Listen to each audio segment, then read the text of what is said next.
In a world of remakes and remasters, Are we playing for what was once sacred and cool has now soured and become lame. Red? Gone are the days of Pogs and Cowabunga. Now is the reign of slurp juice and dabs. Kids these days don't even know how bad they've got it.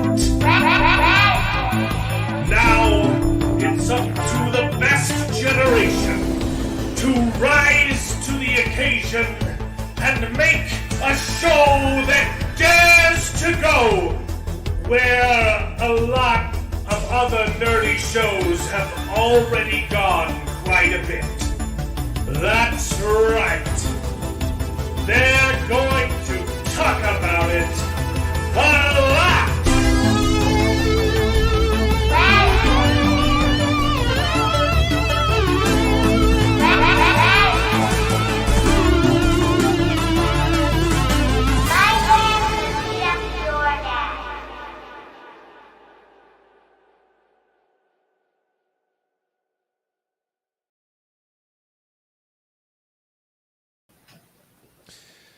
Hello, everyone, and welcome to the show. This is Best Gen, where nerds complain about nerdy things, and it's called Best Gen because most of us on the panel, even Charles, who is definitely from a different generation, he just happens to be the only one on time today.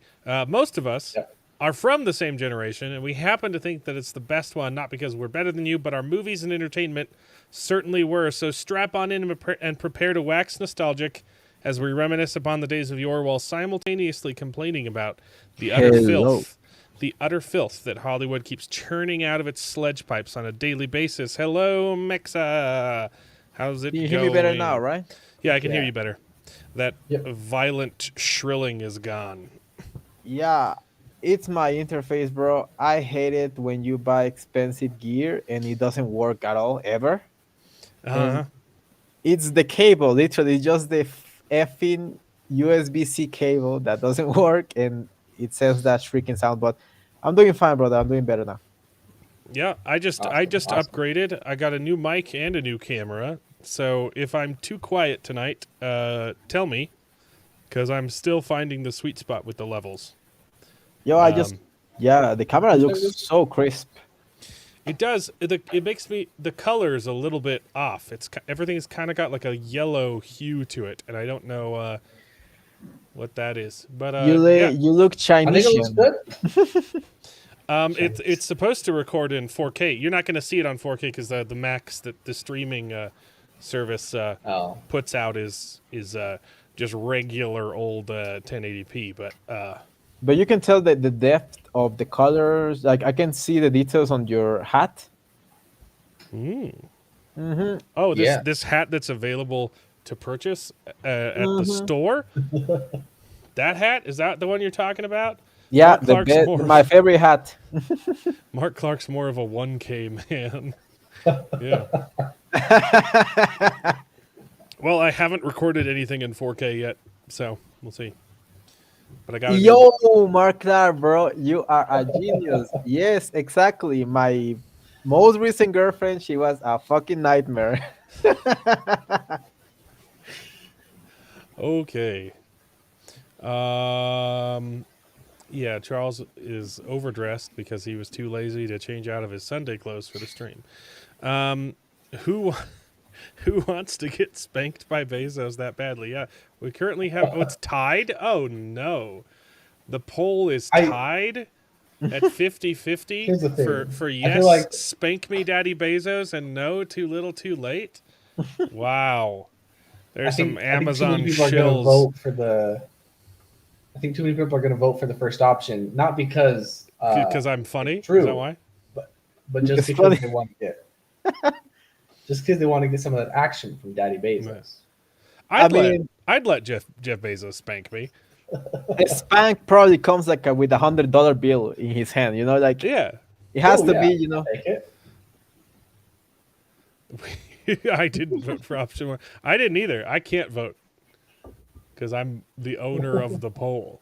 Yeah, I could log out into one of my other options, but look. I hate Bezos, It but was. he has done better things than Disney. Not gonna lie. Yeah. Oh wow. Is the Wheel of Time and okay.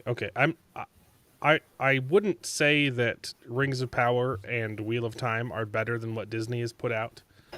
Because like right now, Daredevil's okay. It's not the worst thing they've ever done. But I True. will. But you were right. Amazon does have other shows that are better than anything Disney has put Yeah. out. Like the Devil's Hour, But to say that Reacher. like Rings of Power is better than the current state of Marvel, man, which one is worse? That's a tough one to Holy, think that's about. a tough question, Because actually. Rings of Power. Oh no, I'm sorry. I don't even know, bro. Wheel of Like, Time hurts more because Well, it's all fruit. abomination. They're both fruit of the same poison tree. It's a yeah, question of who's doing it worse, right? yeah. It's true. Oh, I've got Coco 2 to look forward to. I haven't even seen Inside Out 2 because the first movie is horrible. In and out, bro. I'm hungry too. Dude, I could go for a double, baby. Yeah, Coco too. Like every gringo I ever met always ask me if I watch Coco. No, I haven't. I haven't watched Coco, bro. I'm living Coco. I live in Coco land, It is a bro. pretty good movie. It's probably the best Yeah, Pixar's ever done. So yeah. I was So- gonna make a video, but I didn't When's find the release time. date for Coco 2? Charles, Coco Dose. have you started reading The Yeah. Wheel of Time yet, Charles? Yeah, I'm halfway through the first book. Good. It's pretty good. Nice. Yeah. The last thing is they just revealed the dagger that he took. Mm-hmm. Yeah. Yeah. It's good. So- It's a good chapter. It's good. I like Good old Shatter Logoth. it. Some Mhm. good stuff. So Charles hasn't been watching The Wheel of Time because he has no reason to. No. And David is going to be on the show. He's just a little bit late, and this is Jared's off week, so it might be a little bit smaller. I was hoping Simply Nerdy would come on to talk Severance, but I think he's busy tonight. We'll see. So we can start with news. Let's do news. Yeah. Yeah. I think we should wait to do Severance until David's here. Well, yeah, for sure. Charles, I just skip ahead to book 4. It's best. No, I'm not even putting that comment on screen. Blasphemy. Book 4 is great. It's one of the best. Is it the best? But out of That's context. debatable. I think Out of context. I think it is most people's favorite book, though. Book 4. It's very good. It's not my favorite, but it's very good. Okay, so House of David, which we will talk about today, just got renewed for season 2. Heck yeah. Oh, Yeah. man. It's a good show. This week's so good. episode was not my favorite. It wasn't bad, but there were a couple points where I was like, oh, that could have been done better. I was thinking the same thing. There was a couple of scenes that I There were thought there were a couple missteps this episode where you're like, not bad. It's just not nearly as strong as the whole show has been. A couple Completely scenes felt agree, like yeah. a little bit rushed, but heck yeah, season 2 because season 1's ending with David versus Goliath. The next 2 episodes are called David and Goliath, right? There's still a whole bunch of story to tell. So so much. You said It is that really it good. was good, right? I hope they it's really good. go into Solomon. If they can keep getting renewed, I hope they. keep Yeah, I going mean, into come on, Solomon. have David die off and cast King Solomon, cut a baby in half. It'll be great. There's lots of wars and stuff, lots of fighting. Could be Yeah, fun. they could milk it for sure. That's like my favorite part of the Bible. Like, I'm not It's good stuff. Jewy or anything, but I really, really like the First Testament, the old. like The Old Alma. Testament. Well, yeah. Well, the Old Testament's a lot more violent than the New Testament's all about Jesus stuff, which is great. Yeah, I like Jesus. It's a little bit less engaging to read, as It's long a as little bit skip like the genealogy chapters of the Old Testament, it's a lot more exciting. Well, Yeah. also after You don't After need to thing- you don't need to know who begat who. Mm. You don't need to know about some of Abner. the book of Job's kind of hard to get through. What? And Job's great. Songs of Solomon. It's a great story. It's Job kinda is a hard to great get story. through. That's what made me a believer. That's what It's a actually great made story. me like a believer. Since I was a kid, I was an atheist, be- borderline Satanist. And then I read about Job, and then I read about Jesus, and I was like, holy moly, guacamole. This guy is very, very, very wise. Yeah, and that's a great point. I love Job. It's one of the better stories, and okay, maybe it's better, but one of my favorite stories in the Bible for sure. It's just, I don't know. I have difficulty reading the book of Job. It's very, Mhm. I don't know. But there's didn't- also Songs of Solomon and all that kind of stuff. That's Yeah, that gets a little. A lot of scholars debate whether or not Songs of Solomon is even supposed to be scripture. So, yeah. but I didn't actually read this. I don't know if they made like a statement about like how many seasons they want to do. We're humbled. We are humbled by. Oh, what? Stop! Oh my Stop! He's going- What is? Oh my I click, and I it don't know. scrolls up. Look at this. Click. Oh, now it doesn't do it. I didn't even start highlighting. Is it? We are humbled by the extraordinary reaction the show has earned from the faith audience worldwide. I don't even think it's like it's just a good show. You don't have to even care about Jesus to watch the show. Exactly. It's good. No, yeah. It's Thanks. goodness. I don't know what's going on. Thanks to them and our partners at Prime Video and Amazon MGM Studios. So nothing. Their Yeah. creative vision solidified. Believe we look forward to continue the journey with the Wonder Project as we further expand our slate to encompass faith-based series. Okay, so they do want to do a Bible cinematic universe, baby. Let's go. All other series, Yeah. Let's go. I'd be down for it. A Bible cinematic. If they connected to the Chosen, that'd be Do even Joshua, baby. Heck yeah. Film that Battle of Jericho. Oh, yeah. Yeah.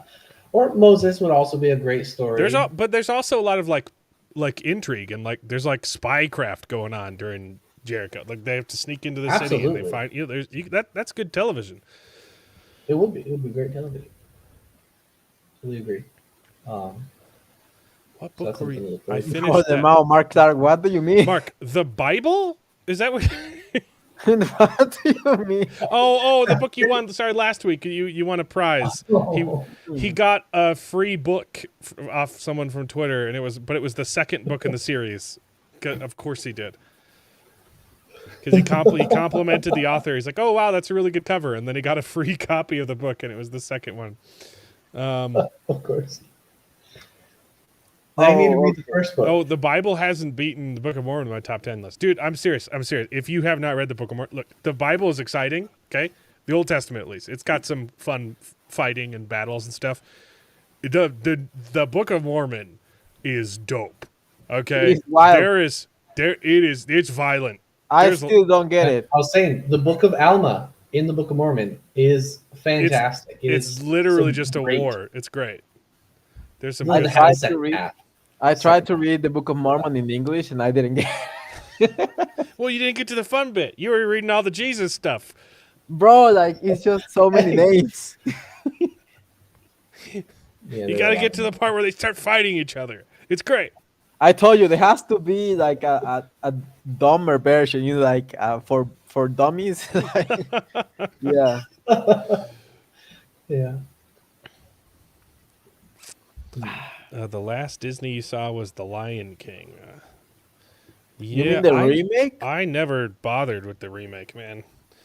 Or does he mean the original? Because if you mean the original, you're old, brother. I think I look. I haven't Apparently- even these live action remakes. I mean, I watched Cinderella, and then I did see Beauty and the Beast because I got free tickets to go see it Yeah. in theaters. I haven't seen a single one. Me too. That's After my Beauty and the literally. Beast. That's the I haven't seen extent- any of them. Yeah. I do not Yeah. care. I watched Mulan. It was bad. I Oh, think that well. one came after. Cinderella was good. I liked Cinderella was Cinderella. good. Cinderella was really good. Like, I mean, Apparently compared to Mufasa's the doing trash. Well, that was back. They actually cast like an actress who was fine. Not like Rachel Zegler. Yeah, not only that, but she actually loved the character. I was watching like the Yeah. interviews compared to Rachel Zegler to Cinderella, and Cinderella is like, I love the character. I always wanted to be a princess, like all my life. And she doesn't look like the most princess-y girl ever, but she looks realistic. Like she looks like a human. So it's good. Like I like Cinderella. Beauty and the Beast, the same thing. Like I thought it was gonna be good because Emma Watson, but then Emma Watson lost her freaking mind. And her voice Uh, was auto-tuned out the wazoo. But exactly. And look, I haven't watched Snow White. I know it's gonna be bad. Everyone's saying this bad, very, very bad. I wanted to watch it, but I rather I've spend just- my money in alcohol. I've just seen some clips Yeah. on X, and it does not look good. I haven't seen clips, but I watched Shadowversity's video on it. Yeah, I watched like Critical Drinker and all of other reviews, but Yeah. I don't want to spend money on that bullshit. Like I'm just gonna wait for it to come into streaming. Yeah. Not even streaming, Sure. like pirating streaming. Yeah, we'll get. Kinda I strange. there's some comments I need to get to, but we'll get straight back into Snow White, baby. Okay, the fact that House of David can stay in budget and take 3 years to produce means they can do a lot. Yeah, they absolutely can. There was even some AI in this episode in the intro where they're going over lore. It looked. Yeah, it looked AI to there was me. AI generated video, but it was like when she's like telling like the lore behind Yeah. it. So like it fit that it was kind of a different style. Yeah, I still didn't love it. It wasn't. It was- I would have preferred if they'd stayed with like the murals. Like it opens up with a mural like showing the story, and then it goes into some AI generated video for this lore portion of the story. And I would have preferred if it was just statues and cave paintings. But I think it wasn't Yeah, terrible. I think some people might be turned off by it, but of like the AI Definitely. video I've seen produced, it was some of the better stuff. it was really good. They just might wasn't get some sure that it blowback was for AI. oh no, AI is evil and stuff. Whatever. yeah. AI has been developing like crazy though. Yeah. Yeah, the rest of the show uses the budget very intelligently and sparingly too. Like they are a bare bones budget. They could go very far. Yeah.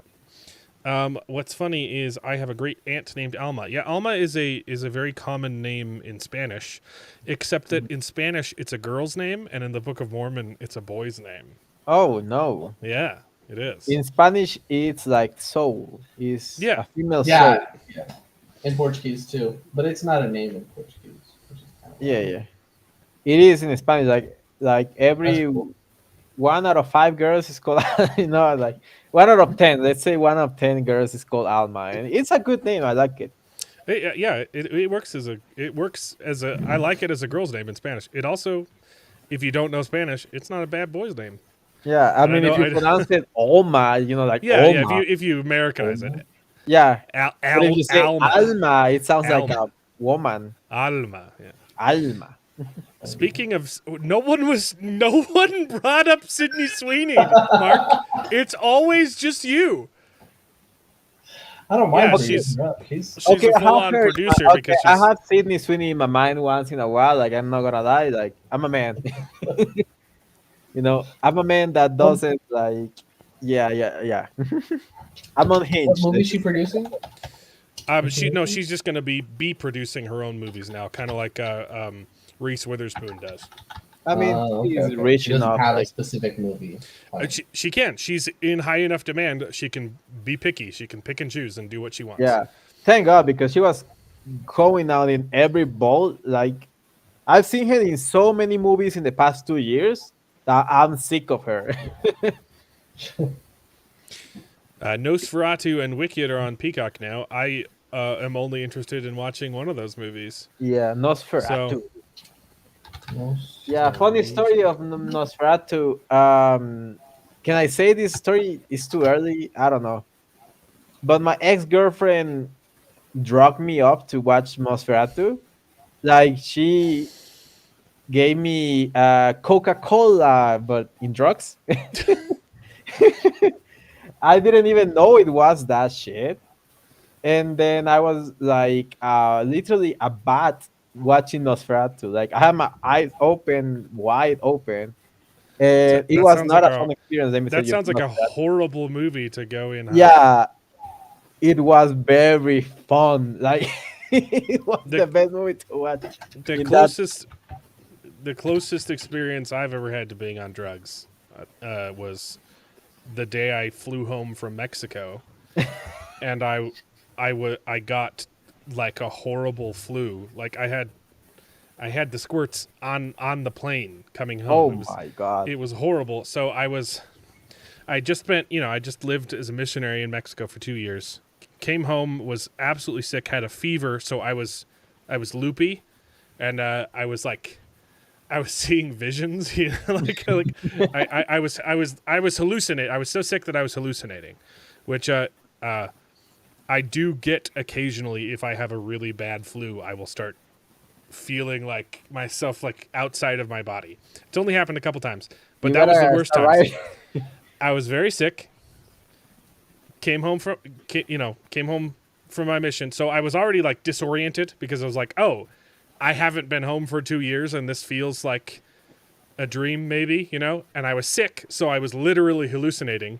And then my brother made me watch Inception because that came out like right before I left, and I hadn't seen it, and everyone said it's the greatest movie ever made, which it was. It's a fantastic movie, but I was already like tripping out of my mind.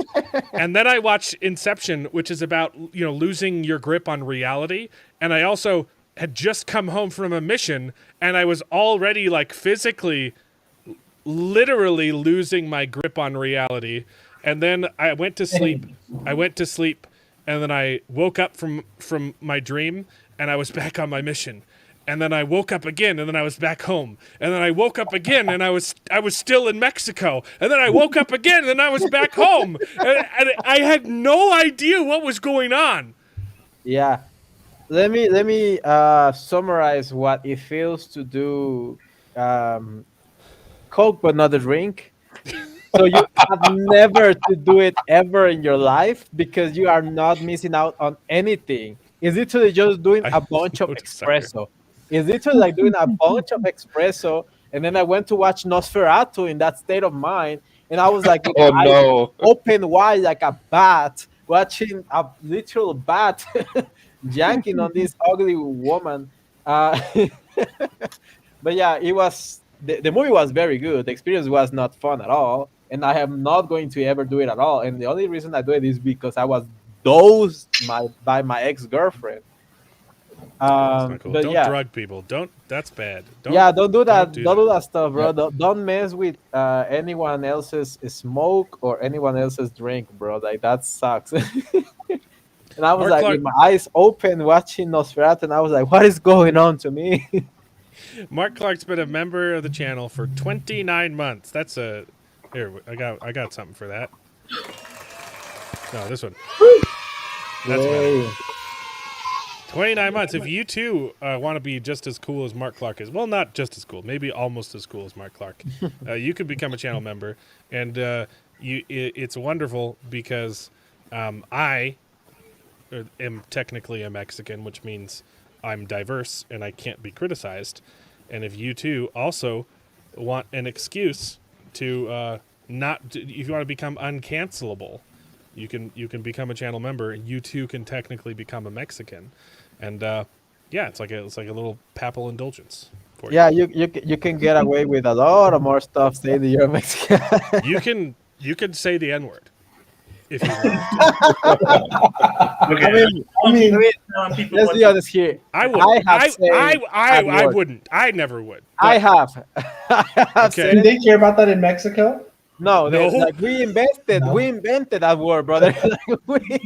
I mean, I it's was gonna say, they don't care about that in Brazil either. They think it's funny to call the whitest people the N word because they think it's Yes. funny. Yeah. No, I was called the N word several times in Mexico, probably. along with güero and a lot of other Yeah. words. I never rode a bicycle in Mexico because they would have been stolen.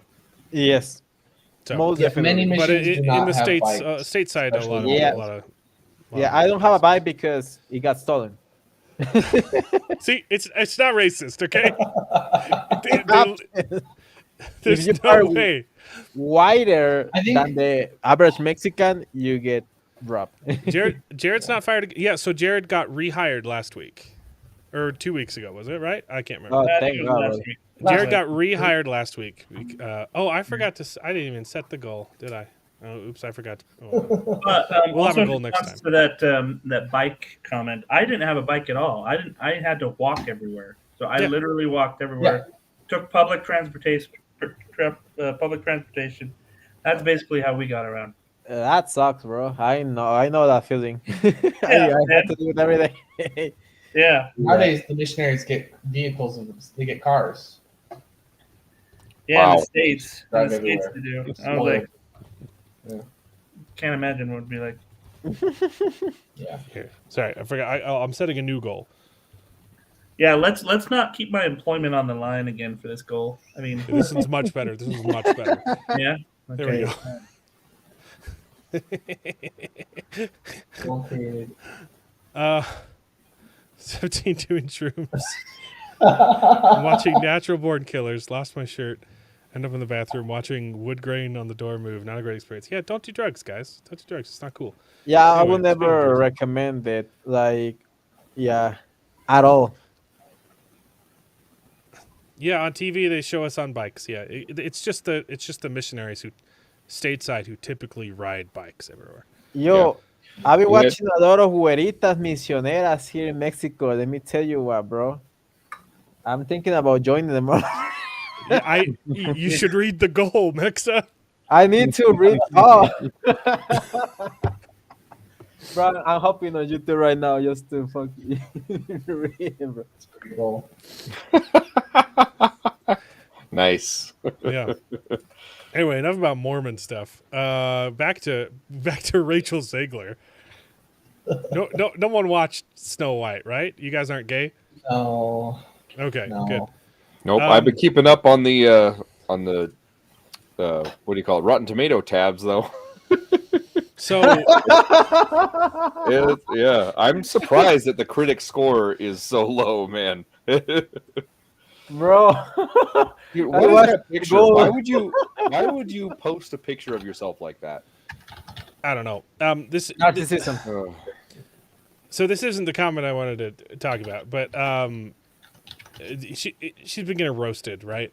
And it's not just like, oh, the opposition is going to say, oh, you're roasting the movie before it even came out. Like, yeah, because Rachel Zegler came out before the movie even came out, Yeah. and spat on her heroes, Yeah, right?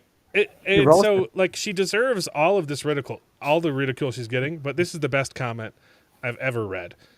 Snow White and the 7 people in the seats. And I wanted to pull up. I was curious about how it's doing. She was born in a blizzard. Hence the name, yes. Yeah. Oh yeah, they changed the lore. It's not because her skin is white as snow. It's Because because she it was isn't. born in a snowstorm. Oh,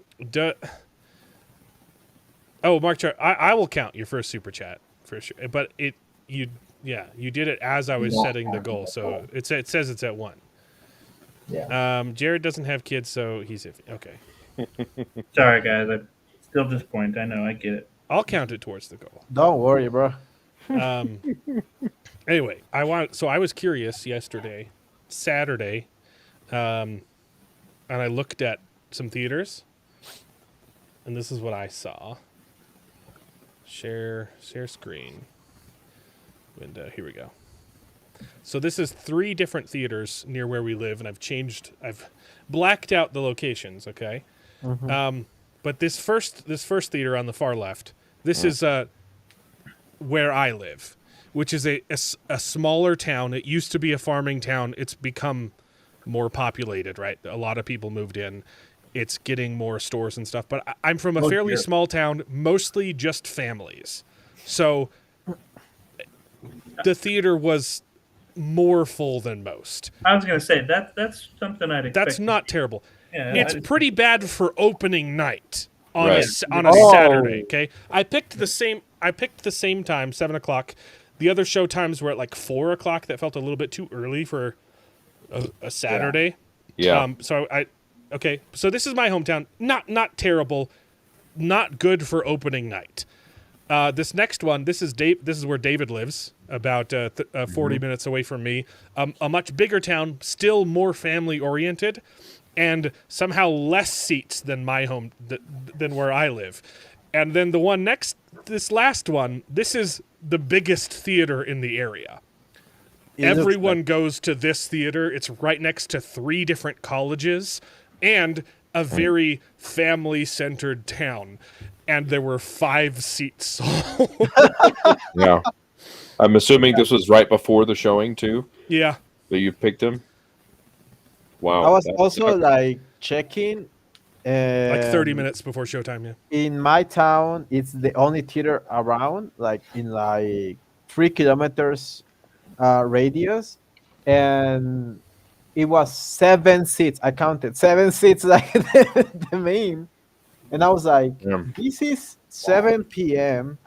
on Friday night after work, like 15 minutes before the showing. So you know that was it. That was it. I was about to go, and I was like, oh hell no, I'm not gonna make any money to this movie. Like, I'd rather watch it like when it comes to streaming, so they don't make any money, because I hate this woman. Yeah. Yeah. Well, man, I went to the theater to see Love Hurts a couple weeks ago. I talked about it on the show. It was after a while back. I don't remember you talking about this. Isn't that the one with the lesbian in it? It's the one with Keegan Quinn or whatever. Okay. No, sorry. I was thinking of the other right? one. I was thinking of the the one with the Twilight chick in it and and Glenn from The Walking Dead. Oh yeah, no.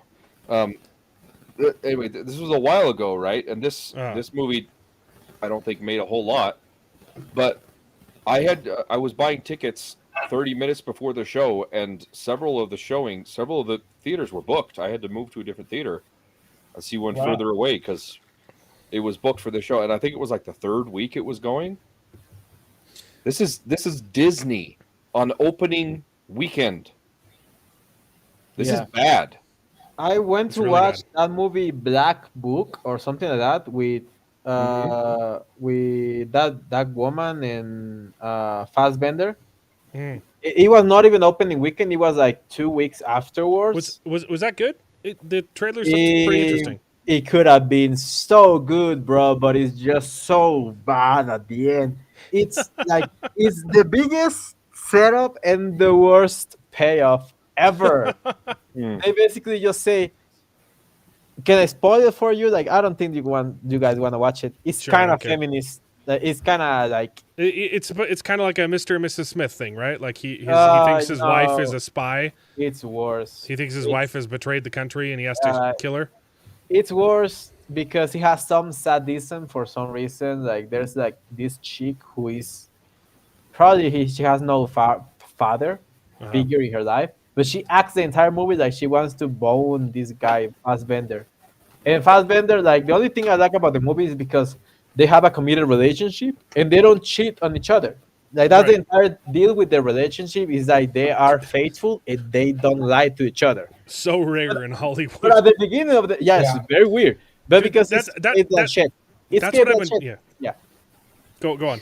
Yeah, but in the beginning of the movie, they start lying to each other, which causes basically a freaking international conflict. And then, they were not lying to each other. They were just like, they trusted so much each other that they almost killed everyone else because of it. So it's so dumb, and the ending is like you see the ending from like 30 minutes into the movie. They tell you basically who the guy who is the guy to blame, and the mystery entirely makes no sense. And the only cool part is when they are doing like this polygraph thing, which they have done in so many movies, and that's like the most climatic part. And they basically say the entire thing there because it's a polygraph, they cannot lie. So it's like I came out of the movie wishing that I didn't watch it, wondering why I even spent movie money on that. I mean, I know why I spent it because my ex wanted to watch the movie. And yeah, I basically broke up with her like a day afterwards because I cannot bear the fathom the thought. I cannot fathom the thought of having to deal with those kind of movies ever again. So yeah, don't watch that movie. It's very bad. I cannot express how disappointed you're gonna be with the ending because the movie could have been so good. Has great actors, Yeah, it does. great performances. It has a decent script, but at the end, it's like they just didn't know what to do, and it just ends. The funniest part, and they do an entire international, like they almost blew up Russia. That's the entire deal. They almost blew up Russia nuclearly, and nothing happens at the end. They just walk out free, like a happy couple. That's it, and they fuck. That's the ending. Like they finally have sex. That's the Aren't they married? grand finale. Yeah, Oh, okay. What's Don't the name watch of the movie again? Black Book. Black Book. Okay. It sucks because it has a Kate good Blanchett. name, it has great Yeah. actors, it has a good premise, but it's just like Ocean's 11 or something like. Not Ocean's 11, but the other one that is. I know, bro. I know, Mark Clark. I see you, brother. I see you, brother. I see you, brother. You need to get Well, you need a nice American woman. Yep. You need a good Christian lady. I agree with that, Some bro. I'm traditional not values. messing around. Like, I'm never going to date someone that is not Christian or at least God worthy, I would say. Because look, I'm not Christian per se because I'm Catholic, basically. Yeah, yeah, it's big difference, right? But it's like I believe in God. I love God. I believe in Christ, bro. That guy was so wise. I want to learn about it as much as I can. But yeah, women in Mexico they think that's like sexism, like machismo and all that bullcrap. Hmm. So it's like yeah, either you find a very traditional woman here in Mexico, or you find a nut job that is like blue hair and all that bullshit, or pseudo Satanist. Yeah. Lutheran girls are good. Oh yeah, never, never go with a Jehovah's Witness, bro. They are crazy. I literally saw you post that today on X. Yeah, bro. Yeah, bro. I watched that. It's not exaggerating. Look, He that posted that show- today on X. I would stay away from those Jehovah's Witnesses. Yeah, they are regarded. Yeah, yeah. Oh, I you're think I gonna skipped like- your other super chat, Mark Clark. Utah. I mean, not just Utah, but the Tesla attacks are crazy. We'll get into that in a second. Yeah. I don't Yeah, understand that's it big. at all. It's complete. It makes. They don't even absolute- show the movie in your hometown. That's crazy. No, I assume it's going to get dropped really quick. Yeah, it's like a Because month. I mean, look at Yeah. the numbers are. I mean, you saw. I know a guy who owns a movie theater. One of those theaters that we show. Like I know the he's not the owner. He's the manager of the theater, and he's like, it's not. It's real bad. Yeah. Like it's not gonna do well. We're not gonna keep it for very long. And the not this one. Yeah. So it had a production budget of a modest, $270 million reported, right? Who knows how big that number is because they had 100 reshoots, right? And marketing. This is almost as many, maybe more reshoots than Captain Yeah. America: Brave New World, right? Yeah, definitely. And and yeah, the they've got marketing. Oh my God. $40,000 domestic. The opening day Thursday, it made $4,000. Sorry, $4 million. Wrong. add a couple zeros to that. It made $4 million opening day Thursday. Friday it made 14, and then Saturday it made another 14 or 15. Yeah. Not good. And then today less. Oh my God, the drop. 30% drop just on Sunday. On opening weekend, yeah. Which is usually when awful. people, Sunday. Saturday and Sunday are usually bigger than Friday. Yeah, Sunday is the family day in Mexico. What is going on? Yeah, and Amanda, let me tell you about that Black Book movie. I blame the director. Holy moly. Never watch a movie from this guy, Steve Sonnenberg or something like that. Sonnenberg? I don't know, man. He's done some good stuff. Does he? Is this the guy? Oh, well. If it's a Sonnenberg. Maybe I'm mispronouncing No, it. Eddie. The Yeah, Black I'm it's not called the Black basically Book. What is it? Wait, there's a lot of movies called Black Book. Like, what is going on? Yeah, Getting the wrong one. 2024? It's a new movie? Yeah, it's in theaters right now. It's What is it called? 2000. Wait, it's not called Black Book? Angus Black Book Black was Book? in 2016. Yeah, no, it's not. It's not that. It's Or no, 2006, sorry. It's like 20 years old. Uh, No, I know what movie you're talking about, and it's I can't find it now. 'Cause Yeah, it's me not in neither. theaters anymore. it was supposed to call. The Netflix movie Black Book released in 2000. No. It's not. That's not it. That's not it. I don't think it's called Black Black I Bag? can't even find it anymore. Black Bag. Black Bag. Oh, No, it's Black Black Bag. Bag, yes. Black That's Bag. the one. Black Bag. It. It's Okay, already Black it's already gone from theaters. Exactly. Imagine it's so bad. Yeah, Black Bag. Steven Soderbergh has made some really good movies. He did Ocean's 11, Yeah, that. Ocean's 12. Oh, that- not that- so much. Hard explains it. Logan Lucky was fantastic. No, he didn't write it, right? Or he did. He directed those. He wrote and directed them, I believe. Oh my God, this movie is. I mean, not Oh, that he I didn't write it. in Rotten Tomatoes, but Yeah, he didn't write it. I would say is critics very rated Black good Bag directed. 97, and the audience score is 71. Yeah. So to answer your question, it's not directors. Directors are good. That Sit guy on is a chest good cases. director. The writers are the problem. Okay. Where did David do his mission? David served in the South. I was in Arkansas. Hell no, brother. Yeah. What area did you serve in Charles specifically? was in Brazil. At At Heber least- Springs, Arkansas, Little Rock, Arkansas, and then the rest of the time I was in Senatobia, Mississippi, just on the other side of the river, and then I was in Tennessee, in a good one. Bartlett, Tennessee, right by Memphis. At least the I Mexicans. had forgotten you served in Arkansas. They're up front I'm with their Yeah. craziness. living there right now. You are right, Josh. Yeah, I know. These areas. Yeah. But You know where we went up to Americans do the basically- eclipse?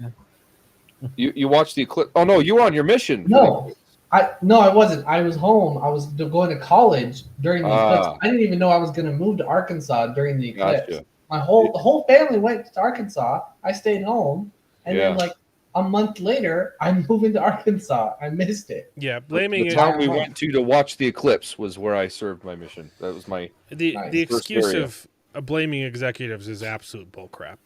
This is all, like, Yeah. this has been right. well, honestly. Rafe Judkins is. I'm sorry. Rafe Judkins is an absolute scumbag. Okay, he's been going around any criticism of the show. He's been saying, "Oh, I'm sorry. That was because of the executives. They sent me 21,000 notes on the first season, and I had to sift through all those and say yes and no to all of them." We saw his script for episode 1. Yeah. It's basically the same garbage. thing. It's still garbage. Yeah. It's And honestly, you can see some of the things that, especially season 3, there's a lot more things peppered in from the books. and I don't think but that's in rape. I think worse that's- ways. Well, sure, I agree. Yeah. But at least they're giving us those little nuggets, right? And like, oh, that was something from the books. It's not quite this, the Yeah. same, but you can tell that there's things. Now we did talk about them forcing them to add that attack on the tower that made absolutely no sense, right? Right. But there's no way that this is executives that are screwing this up, right? Well, and what's funny is Nothing happened in season You know, 2. the- It was the completely devoid of show Friends, book stuff. the show Sworn, they liked those 11 minutes, right? That was like their favorite. Oh, it's so good. It's so good. That was executives, guys. That was not Rafe. It was not Rafe Judkins. Jared went to España. Spain. Oh, you got lucky, bro. It was a Yeah, great. he I came back a really- little bit chubby. No, actually, I've never been in the best shape in my life. I went to Spain. We were walking everywhere. Like I was Hey, working very out good like food, crazy. bro. I'm The food was great. Yeah, like I came back. I've never been in that great shape ever again. Yeah. Same. those goddamn olives. Yeah, right. Like, dude, we had so many olives. I love Yeah, bro. Like it's vegetables with every meal. that. Yeah. Yeah, in Yeah, it was Mexico we great. eat grease and lard with every meal. Wrapped in a tortilla. Tortilla, lard, manteca. Dude, I mean, you do have a point. Like, literally, I went down to Mexico a couple weeks ago, and you just have bone marrow that you just eat with the tortilla, right? Like, it's literally just like the fat, and you eat it with the tortilla. Yeah, but it's covered in grease. Bone Yeah. marrow is not fat. And yeah, No, but it's covered in fat. greasy, In but- Mexico, they like basically spray it down with lard. Yeah. I just That's had why some Mexican bone marrow food the is other so day. good, man. Yeah, it's so good because it's so greasy and bad for you. Greasy, yummy. But it's not as bad for you as American food, ultra processed, Yeah. citromycin ridden food. So David, Yeah. Mark Clark for $1.99. David wants to get spanked Oh. by Daddy Heck Enzo's. no. Oh, Bezos. guys, I'm heading out for Daddy like half an Bezos. hour. I'm coming back. See you guys in a bit. Okay, see ya. I did not vote for the affirmative. Thank you very much, Mark. Too many people want to get spanked by Daddy Bezos. It is disturbing that it's 30-70. But yikes. Too many people Hey. are Taco Bell is not Mexican food. That doesn't mean it's not good. I had Taco Bell this week. Okay. It is an abomination and I love it. Yeah. yeah. Okay. We lose Mexa? He had to jump out for a second. He Oh, I said didn't he'll be catch back. All right. Yeah, Snow White's not doing good. Yeah. What's really funny though is right before its release, and I think the opening day, I saw so many articles saying, "Oh, this is amazing." It was just praising it. Like there was one called "Princess Charming," and I forget the other article. Well, But they got there rid were of the so print. many. They So got rid many of the articles. Prince. There is no Yeah. Prince in the story. It's Right. literally like a woke It's a bandit. leftist. It's a woke leftist thief that she falls in love with, and he convinces her to, to rise up and join Antifa. And Yeah, take down the and queen. I think those were supposed to be the replacements for the dwarves, is those band of robbers. Uh-huh. And then And they people got upset. decided they were going to do dwarves anyway. But yeah, it was weird because I was looking, all these articles popping up saying, "Oh, it's really, really good," and then all of a sudden it came out and the reviews started actually coming in, and that tune changed real quick. I'm surprised, honestly, when I first saw the Rotten Tomatoes score. I'm surprised that it was so low, and it keeps going down every single day. It keeps going down another point. Yeah, it's pretty bad. It's currently at 44. When I first checked, it was 47. I don't know what Yannick is, but that sounds but- delicious. So I've made some pretty good bone marrow because we bought an entire cow and I specifically requested to keep the soup bones in, so I've been making some Yeah. soup and slurping out the bone marrow. It's pretty dang good. Pretty dang good stuff. Yeah, bone marrow was delicious. Like I loved it. Sausage and sauerkraut. Yeah, people hate on sauerkraut. It's good if it's good. It can be bad, Yeah. but it's an acquired taste. I've never enjoy been a fan of sauerkraut. sauerkraut, but my wife loves Reuben sandwiches, so she's kind of brought me around. Sauerkraut on a Reuben or like just a really good like Polish dog. Yeah. Mm-hmm. I'll take that. It's all right. I can't eat it plain. Oh, heck no. Like you Germans do. Just slop it up on a plate. It's got to be on top of something for Yep. me. Yeah. But it's a lot of people's taste. It's all in your mind anyway. I mean, there's nothing inherently different from pickling cabbage than there is pickling cucumbers. Like, why would that be so different? You're eating muscle tissue. It's all in your mind. You got to be open-minded when it comes to food. Eat the crickets. Don't think about it. Nothing wrong with cow tongue. See, that would be hard. And Dude, they eat crickets in Mexico. It tastes like popcorn, baby. It's so good. I am a fan of crickets. Okay. All right. Well, when they come up with the vegan cricket burger, you'll be the first in line. dude, I'm seeing Joshua Okay. Templeton. Can we stop? Okay, we're done talking about food. I Dude, haven't I eaten just have dinner. to talk about I don't get to eat dinner until after the stream. Really was. No more food talk. No more food talk. Wait. Hold on. Paella, I would Is the love vegan some paella right now. Do I eat mayonnaise? Does the vegan cricket Okay. burger have crickets in it? What? You can't No, be vegan if it look. has crickets in it. I'm opposed. That's their new pushing. They're pushing. I'm for, opposed replacing to meat with bugs. using ground up bugs to pretend it's meat. I think that's silly. But I'll eat a roasted cricket any day. Okay, mayonnaise. I actually just made some of my own mayonnaise, but I used bacon grease, and so it's delicious. Interesting. Different spices. Mongo would be appalled for Interesting. sure. Mongo's not going to eat your sauerkraut. Anyway, okay. So back to the news. None of you guys watched Daredevil, right? No, there's too much to watch. Okay, I I'll sum wanted it to up. keep watching the other episodes, but from what I've seen, it's not great. Razor Fist's take here is absolutely what this week's episode was.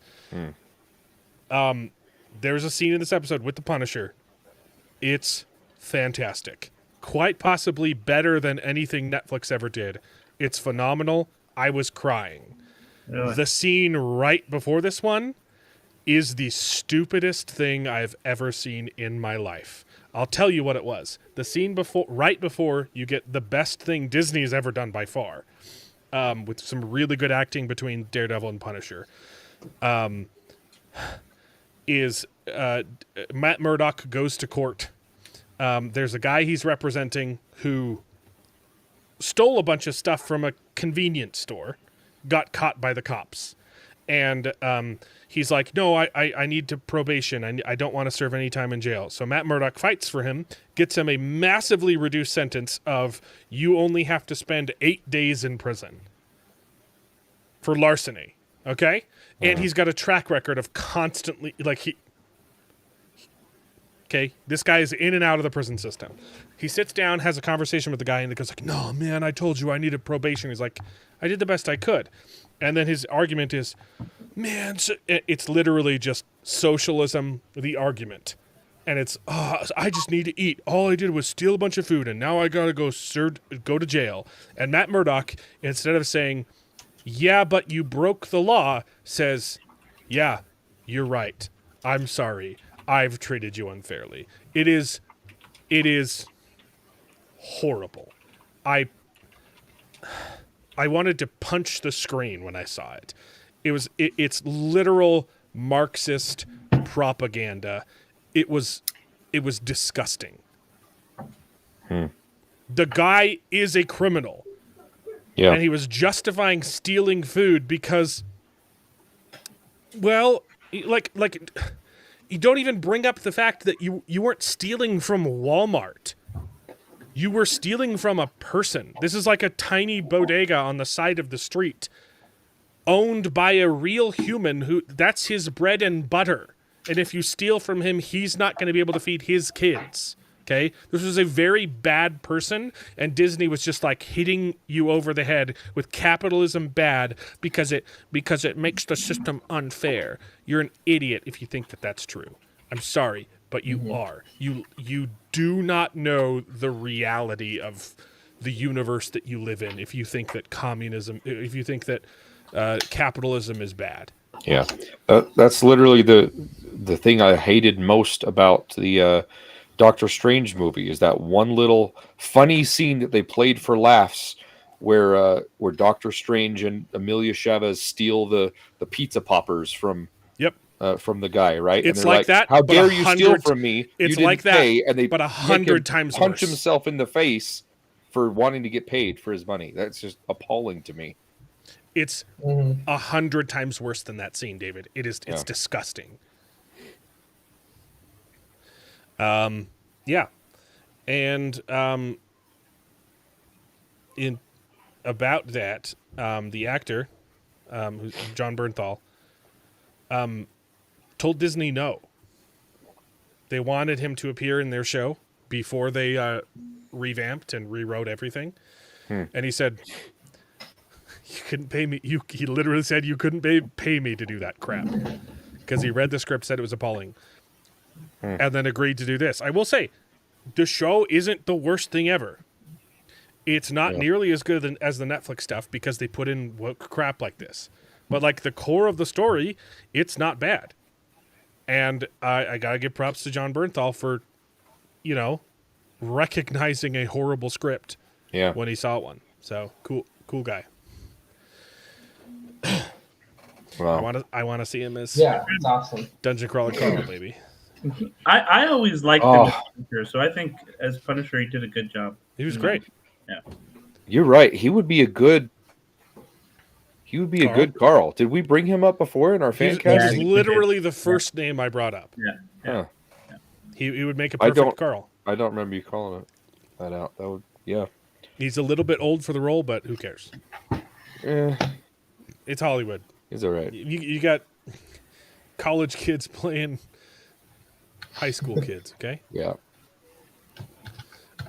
The Punisher season 1 is fantastic. I'm on book 6. Season 2 is garbage.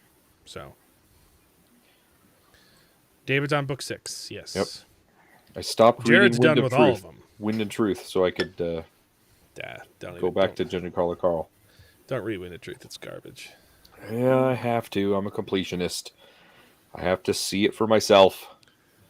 Miss Beatrix could be played by Soho. Have Sydney Sweeney play his ex-girlfriend. Or she could. I think Sydney Sweeney to have screen time, though, don't you? Yes, Sydney Sweeney could be Odette. There you go. That's good casting. Yeah, right? If Watt can do it, so can they. If Watt can do what? Okay, what are we talking about here? If Wheel of Time. What are we talking about? I don't know what this is. Give me more context, Joshua. Yeah, book 7. It's a good one. I finished recently. I'm still on Oathbreaker. That's a good one. And it doesn't get bad until book 4. And it doesn't get horrible until book 5. Anyway. Quasar. Absolutely. Best side character by far. Ben Stiller says it will definitely not take another 3 years for Severance Season 3. Good, because that was a cliffhanger for sure. Yeah. Yeah. Holy cow. We haven't talked about any shows yet, right? You've just been talking. No, I'm trying to get to Wheel of Time. Have you guys seen? Let's see. I need to share the sound. Is this the Shogun? No, this is Assassin's Creed Shadows. Assassin's Creed. Hold on. It's too funny. You got to hear the sound. Chrome tab. Yes, share audio. And Okay. they've been pushing the marketing for this show like crazy. I've been getting ads all over the place. And it is selling like, what's the opposite of hotcakes? Mud pies. Mud pies. Yeah. Okay, can you guys hear this? Okay, hold on. There's no sound. Nope. Yes. Oh, there we Okay, go. it's very quiet. Here we go. Quietly without You hear? Oh, goodness. Yeah. Okay, this is the level of voice acting in this show, okay? Oh dear. This is a Chinese vendor. Or, sorry, Japanese, right? Yeah, Japan. resentment can grow quietly without much warning after a storm. Mushrooms can too. Shiitake? Mushrooms. The smell of dirt, grass. It's good, right? Yeah, that's high caliber acting How much is there. this game? This is a AAA like a game. $60 so game. You have to pay 60, Of course 70 it bucks. is. $60. 60 bucks for the base version. It's like probably 100 if you want all the bells and whistle deluxe version or whatever. This is just one example. I've been watching these videos all week. Yeah. I was like, I can't keep sending these. Like, the show's going to be too long. This was the best one. You got to watch it again. It's so good. Resentment can grow quietly without much warning after a storm. Mushrooms can too. Shiitake? Shiitake?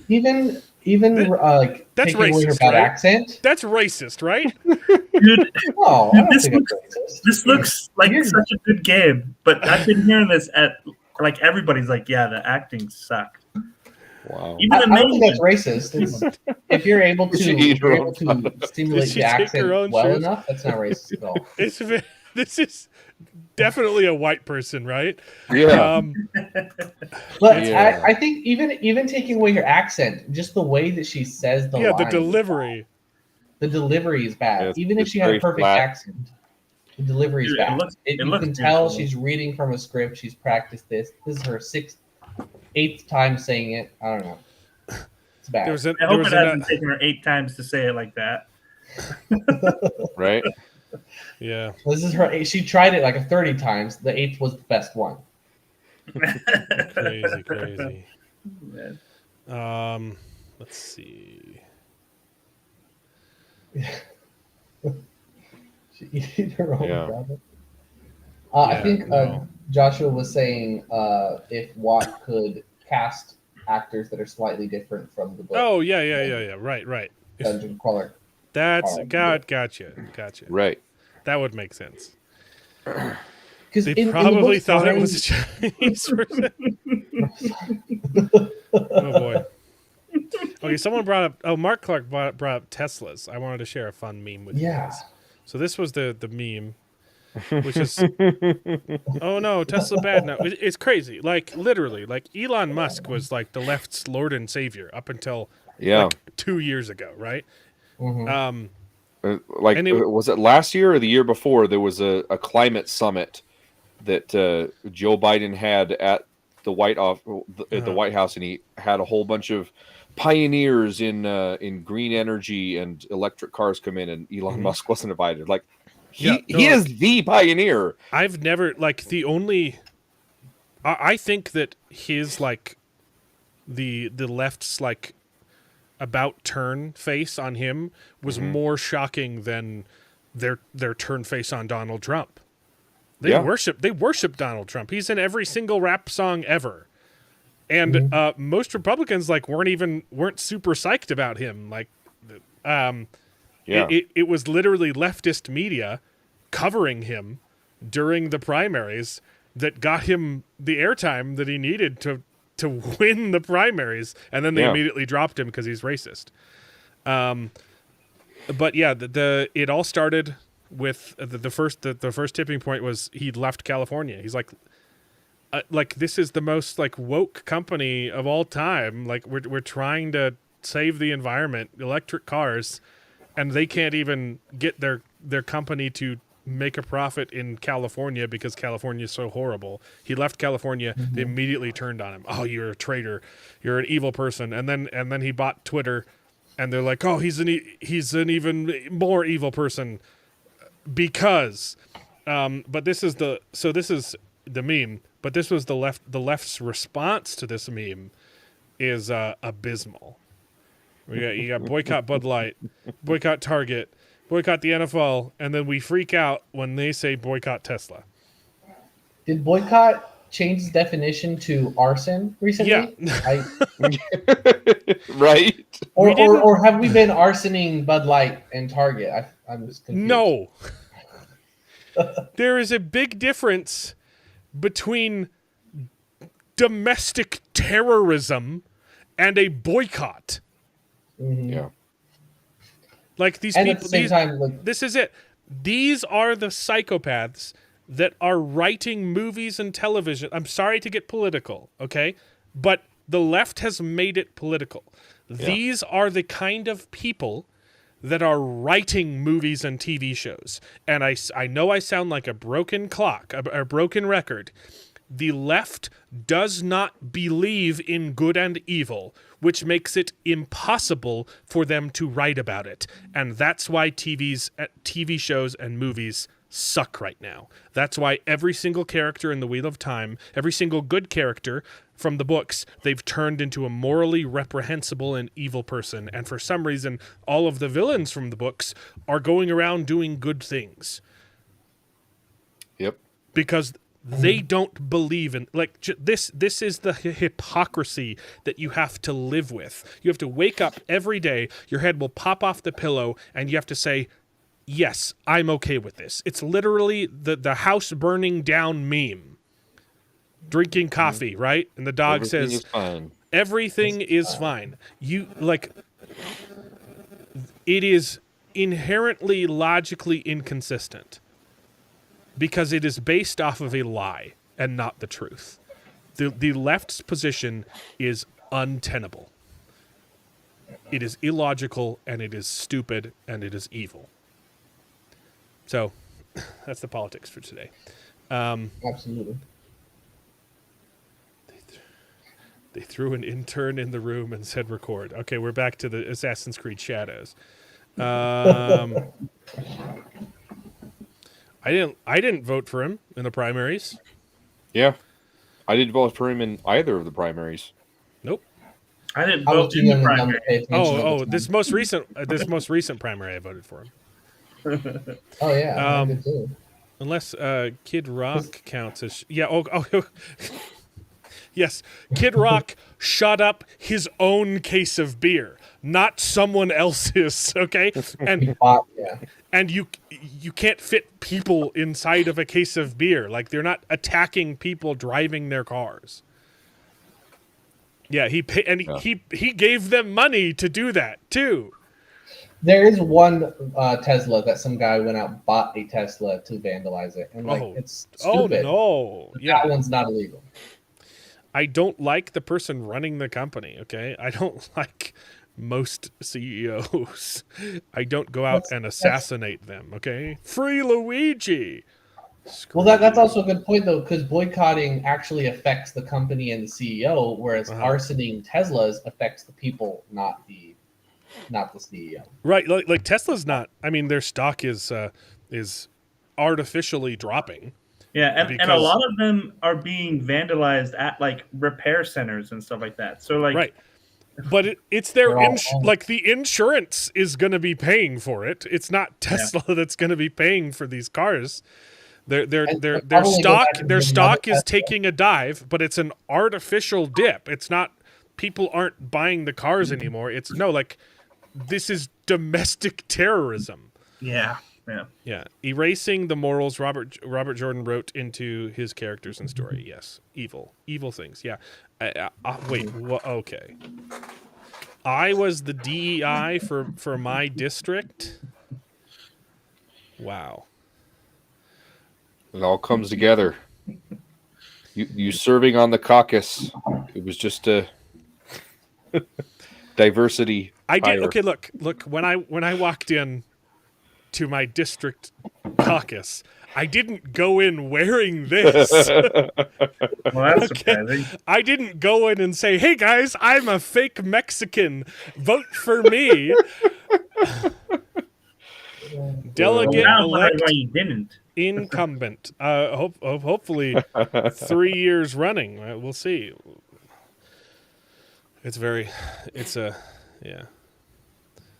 Don't forget a bunch of actors sold their Teslas because they called Musk Hitler and then replaced them with Volkswagens, which is literally created by Hitler. Yeah. Yes, I've seen the memes and it's shocking. Oh my goodness. I've literally saw some celebrities like vintage cars. posting. Yeah, I sold my Tesla and I bought a Volkswagen because okay. Yeah. That's funny. Yeah, the word Hitler has got to a point where Hitler was not even Hitler. Right. It's completely devoid of the actual person. You heard it here first. Charles thinks Hitler did nothing wrong. Oh, that's not. That's what you said, Hey, bro. whoa. I don't verbatim. That's what I said. Okay, the rest of these are Wheel of Time memes. You know, yeah, we can talk about some bad takes. Sivana, oh my goodness, her costume is perfect, incredible, 100%, 10 out of 10. Couldn't imagine anything better. Oh Give my them goodness. all the awards, and it's this costume That was such Yeah. a weird costume. It's that so she's weird. wearing in the middle of the desert. Yep. Alan, I just have to say straight up, I'm really glad you made your video about that whole encounter with the Shido. Mm-hmm. Literally, I was laughing hysterically when I saw that for the first time. I was like, what in the world is going on? And the context is worse, though, because it's Aiel. Like, masters of stealth, masters of you will never see them if they don't want you to see them. And then they walk up a hill and say, oh no, the Shido. Yeah. And it's what's right up there. here? And it's not them hiding. It's a freaking tent. And then they put up their things and they kind of like shuffle over there and then they're like, okay, all right, we're good. And of course, you know, Rafe Judkins has the subtlety of a jackhammer because the Shido, they wear black because they're the bad guys. Oh, in the desert. Yeah. Think about that for a second. This woman just walks up. She's just like, oh, I'm super important. I've got this huge headdress on or whatever. I'm like, I don't even know what it is. I'm so confused by this costume. I know. I couldn't tell if that was her hair or if that was actually like a headdress she was supposed to be wearing. It's confusing, is what it is. Because it looked Out Star Wars Princess Amidala is what it is. Look, she is supposed to be a little bit extra. Her character is a little bit extra, not stupid. So it has to be practical for the place that they're Finally living. put out a video. Yes, I'm going to be doing more shorter videos. I don't think I can do like the devoid of logic. It's just too. It's weeks of work for one video that'll get a couple hundred views. So I'm trying shorter, more viral things. You know. Yeah, I like those short takes. That was good. I'll pick like a subject. I'm trying to do. Why is everything in the show sexual? Yeah, right. There was a couple times in this episode specifically that they were supposed to be like a big moment or an emotional moment, and I was just laughing. And we'll get to it, but and in Aiel culture, people who wear black are lower than Gaishain. Yes, Rafe's a moron. Nablus intentionally skipped all of the episode in his review except for the Rand stuff. When I commented that he skipped, Nablus commented he didn't want to talk about it. Nablus is a shill. The accents among the Aiel are, they have about 30 different pronunciations for Ruidion. It's ridiculous that they didn't It kind of reminds me when like you have an audiobook voice actor who like they don't communicate with each other or whatever, and you literally changing. Which that did happen. That happened a lot in the Wheel of Time. No, I agree. Well, that's not why a lot. It happened a little bit between Kate Redding and Kate Redding and Michael Kramer. Michael Kramer, yeah. But it wasn't that bad. Like the parts where it really stood out were each of them had about 3 different pronunciations for Mogideon. There was Mogideon, Mogadine. Yeah, that confused the hell out of me because there's enough names as it is. Yes. Yeah. And then they're pronouncing them differently. That was confusing. And they occasionally pronounced Telayan Riyadh slightly differently. Yeah. But like that was pretty much it. Like the only other confusion that came from the audiobook was the Damani. Because the Damani are the slaves that the Shan-Chan take. Right. But there is also a country or called Eridoman, and the people from that country are called Damane.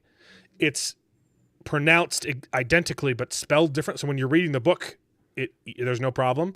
But when you're listening to the audio, I was really confused why the Shan-Chan were in Eridoman, and I was like, when did they get here? Why do they keep talking about Damane? And then it's pretty confusing. Yeah. Yeah. So it definitely reminded me of that, where I'm like, okay, they obviously didn't talk back and forth. See, it looks like cloth. When you zoom in, I'm like, that looks like it's cloth. Yeah, it's like a cloth. It's like a basket, but on your head. It's like a weird. woven basket. A weird decision. This is funny. This shows you the caliber of intelligence that comes from the show fans. I was this many days old. This is this week, talking about episode 3. I was this many days old when I realized Elida fed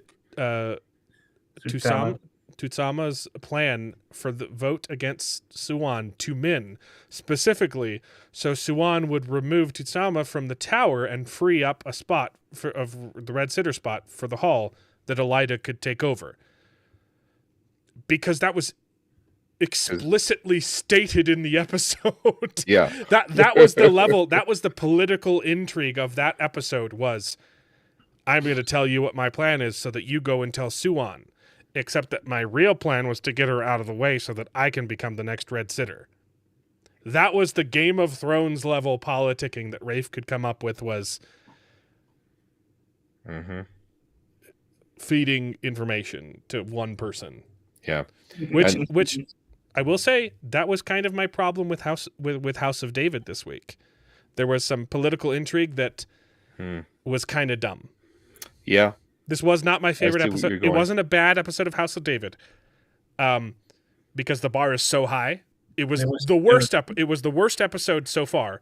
Well, from a technical standpoint, though, no. there was amazing stuff going on. I'm just saying, like writing. The writing of this episode was the worst it's ever been. But it was still a pretty good episode. And that being said, the romance stuff between David and what's her name, that's like top tier. That's like the best it's ever been. It's just that the political intrigue was like a little bit weak this episode. I agree. Yeah, me too. But we'll get into House of David. We'll get into it because I have some things to say about House of David this week. Yeah. Hey, real quick, I gotta check. How long did you guys keep talking about that last week? Did you guys actually talk about it? House of David? Yeah, we talked about it. We talked about it a little bit. I don't think we had a whole lot to say just because it was really, really good. Okay, all right. But I knew I had to get off a little early. So like I have not had complaints about this show until this episode. And I have a few complaints about the show. It's just been great. We complained a little bit about them not showing the lion fight because of budget reasons, obviously. No, it wasn't a complaint. But again, it was more of a comical. Yeah, I thought it was the House of Martina. Oh, Mark. I wear the pants. I'm just kidding. Oh, that's funny. Yeah, David, you're not. We all know you're in shorts right now. I am working from home this week, so yeah. Okay.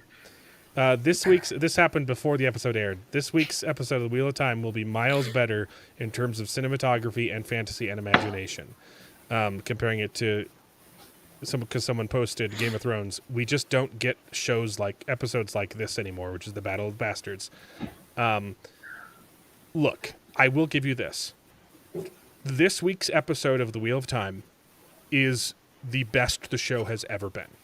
I would agree with that. The bar is so incredibly low, though, That's not hard to achieve with just basic writing, okay? I also hated half of this episode. Yeah. The only good part was Rand and Ruidion, which is actually for one scene, and it took you 2.5 seasons to do. They adapted one scene from the book faithfully. Yeah.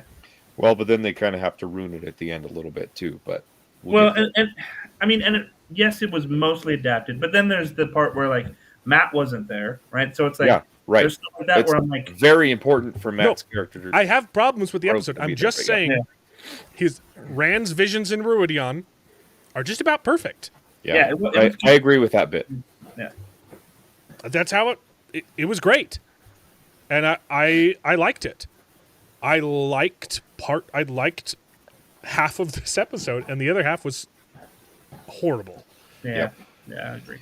And to compare it to the Battle of the Bastards, look, the ending of this episode was a little bit stupid. Of Game of Thrones, the way that Sansa comes in and kind of just Deus Ex Machina as the end of the battle. But the cinematography and the staging and the fighting in this episode is some of the best TV I've ever seen in my entire life. Yeah, this episode was incredible. Like this shot of him getting suffocated by bodies being pressed against him it's unbeatable. And even the good stuff, and I admit that the Ruidion scene was fantastic, doesn't hold a candle to this. So, yo, that scene is crazy. Arya. No, I mean Sansa. This is Sansa, not Arya. Don't you correct me, boy.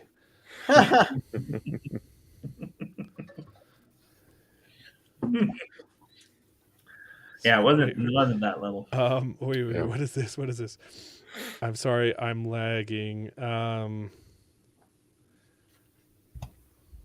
that her hair? Okay. Rand doesn't kiss anyone until Elaine in the stone. Perrin waits until marriage, and Matt's the only one that's fooling around. All the sex one of my isn't favorite necessary in the show yet. Yes. Yeah. David's going to say literally, it's my favorite part of the books too. Yeah. Is when Rand accidentally sleeps with Avienda.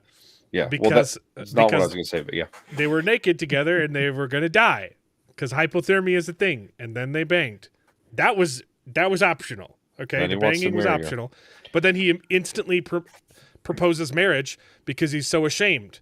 He doesn't want to shame her, and there's no possible way in hell they could adapt that in the show. And I don't want Rand to bang Avienda because she's ugly as balls. Okay. I don't think she's ugly as balls. She's not Avienda. She's hideous, and she is the worst actor on the show. Her lines in this episode, holy crap, she is bad. They were she really is bad. Awful. Okay, are we getting into it then? Are we getting into the Wheel of Time? I don't know. Not quite yet. I do think so. My favorite part of the books is a running joke throughout the first probably ancestor 5 books. Was it? Yeah, I laughed at that too. Oh, that each one of the boys says about the other two. Man, Yeah. I wish they were here because they know how to talk to girls and Exactly. I'm clueless. It's a running joke that great. It goes through the whole person series. who's Dude. being flirted on doesn't know how to talk to girls, doesn't know how to handle relationships. And they wish that. But Rand and Matt, Rand they says, always knew. Matt would know how to talk to this girl. It's hilarious. Yeah, that's true. Yeah. I believe there were a few innocent kisses with Egwene. Yes. But not on page. Yeah.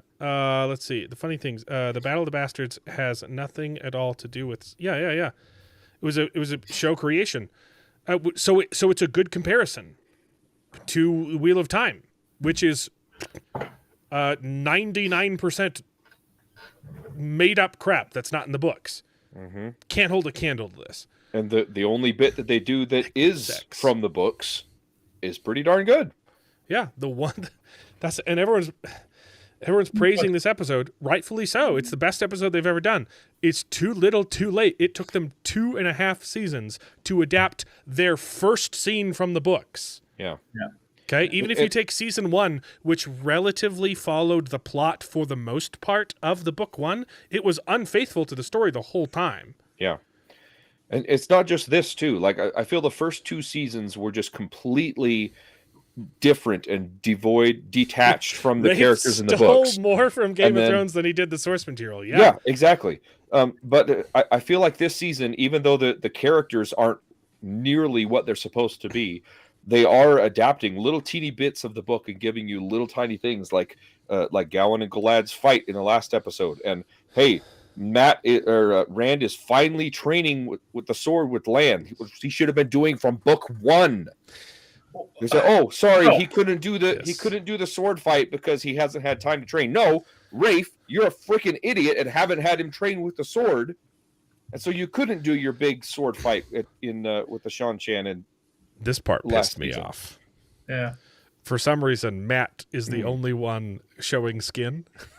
And he's got midriff. He's got midriff and a mullet. Oh gosh! And he looks retarded. And they all look horrible. I don't think there's a single costume. Wait, what is this? This is the vision. This is the like. Oh yeah, the 2-second shot that we got of Moraine seeing all of the characters turn evil. Yeah, and you've got gosh.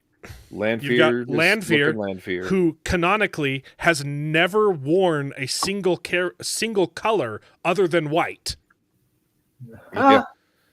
Has yet to wear a white dress in the show. Yeah. She's always in black because she's bad, right? So if the Shido wear black because they're the bad ones, and the bad characters, they wear black. This is hideous. A hideous costume. This is the worst one. Yeah. That one does not fit him. Rand just looks like a cuck here. God. Egwene looks like a man. Yeah. Perrin looks all right. I like that. This is not bad. It's not good, but it's not terrible. Yeah, I like he looks like he's auditioning for House of the Dragon, though. Yeah, the quality of the fabric is not great. And this one is just some of the cheapest fabric. This is really bad. I hate the show. Oh, this is the best costume.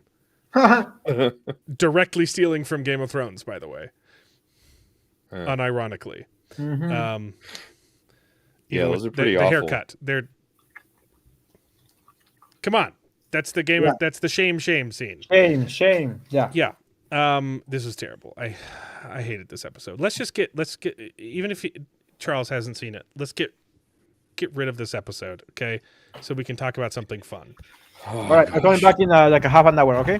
Okay. All right. See you next time. See you guys. Have fun. All right, let's do this. Let's get into it. This episode was horrible. The Shido stuff, garbage. I think the column crystal tree things, they look goofy and stupid. I did not like them. I didn't hate them. I liked the view of the city from above. That looked good, I think. But the crystal column things, they just looked like redwood trees, but white glowing. It was weird. I don't even. Yeah, everything they did with Matt was pretty good. I really liked the makeup that they did on him for most of with Rand. Sorry, I'm still mixing their names up. I'm sorry. No, yeah, and Rand's acting was fantastic. Yeah, it was really good. He changed his voice, but you can still tell that it was him under there. You know. Yeah. But I thought for the most part, the one with the goatee looked a little goofy, but I thought it was fine. No, the one before that. It's so funny. Oh no, maybe it was that. It's so funny that going through the columns takes you literally through your ancestry, and somehow one of his great grandfather was gay. Yeah, it doesn't work. How did they have kids? Yeah, that was hilarious. I laughed at that. The other bit was when they broke their oaths, right? Yeah. and he hits him with a spear, and his face falls off. His face cuts off. I was like, what the hell? That was that was the other moment. Dumb. I was like, I just cracked up laughing. It's like there's supposed to be this big dramatic moment, and I just couldn't contain myself. It was ridiculous. The one scene where they gave Perrin an axe is when he's evil Perrin. Yeah, I just realized that. Screw this show, man. Yeah, that sucks. Yeah, most of the budget, and that's what was also frustrating. Right. Is the budget was put into Visually, Moiraine's visions instead of Rand's. Right. I love the visual of the constantly flipping over thing. That visual was great. Here's the thing. But It started off good. Crap. It started off good. They're like, there's 3 or 4 scenes of because what's happening in the books is she steps through the pillars and she sees 1,000 futures. Mm-hmm. Okay, she sees 1,000 versions of what could happen. It's Doctor Strange. It's Doctor Strange. Except not stupid in the books. Yeah. There's only one possibility where we win, and it's just anyone could have snapped. It's just stupid. Okay, so it's basically that, and so it's going through all these futures of how do we win, right? And it starts off like, this is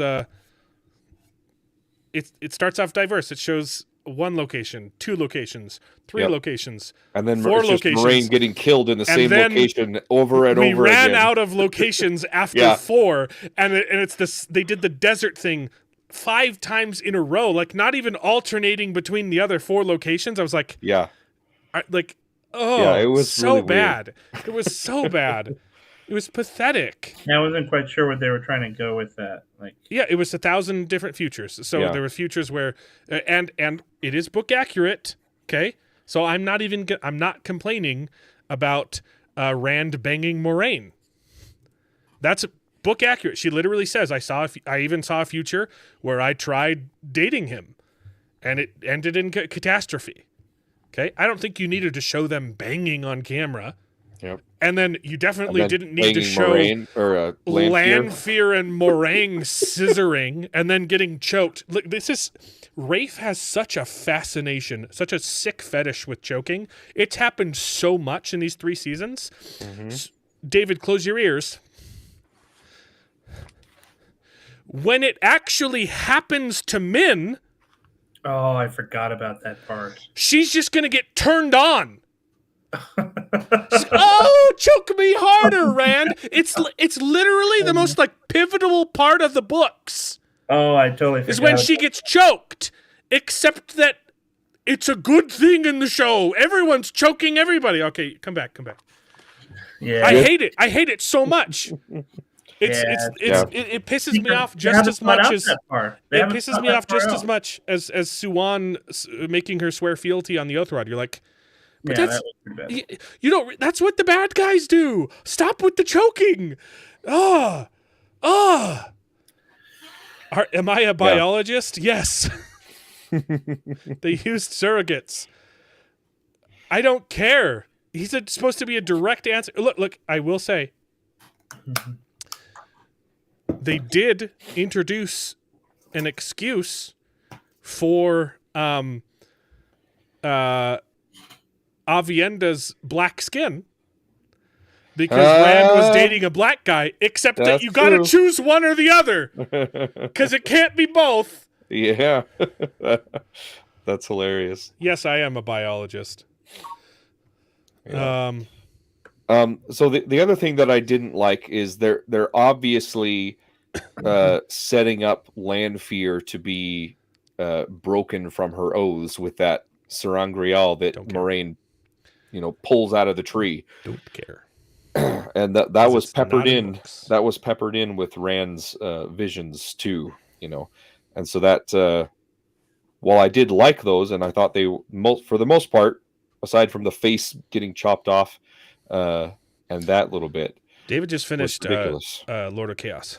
Yeah, I finished book 6, and then I paused to watch. I paused to read all of the Stormlight Archive. He paused to read Wind and Truth. Yeah, I hadn't read any of them up to then, so I read all of them, and now I'm reading Dungeon Crawler Carl. But yeah, I need to get back into. Yeah, the repetitiveness of Moraine getting killed is it's supposed to be setting up the Moraine Lanfear showdown. Yeah, of course. But except that they're trying to portray Lanfear as a good person. She's trying. Yeah. Oh, she's just misunderstood. It wasn't ambition that made her bore a hole into the Dark One's prison. It was she wanted socialism. She wanted a non-binary. At least, hey, they did mention that the one power is binary. But she wanted a non-binary, non-racist, non-sexist magic source that anyone could use.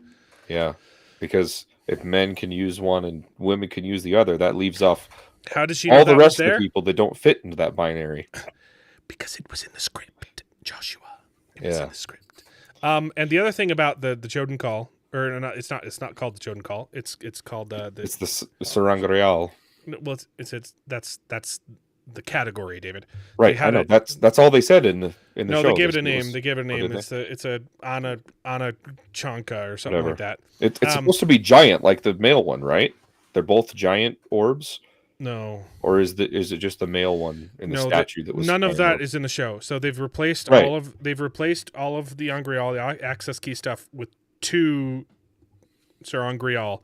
The orb and they've replaced Kalendor. it with the orb and Kalendor, which completely defeats the purpose of Kalendor.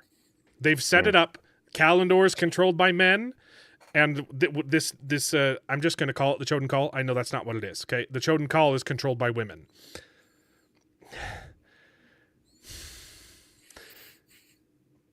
It's stupid. That's not the point of Kalendor. So you know they're intentionally subverting the entire theme of the books. That men and women have to work together. Yeah. Okay. Why would they go to the that Sakarnan? conclusion? Thank you. That's what it was. The Sakarnan. I'm not going to remember that though.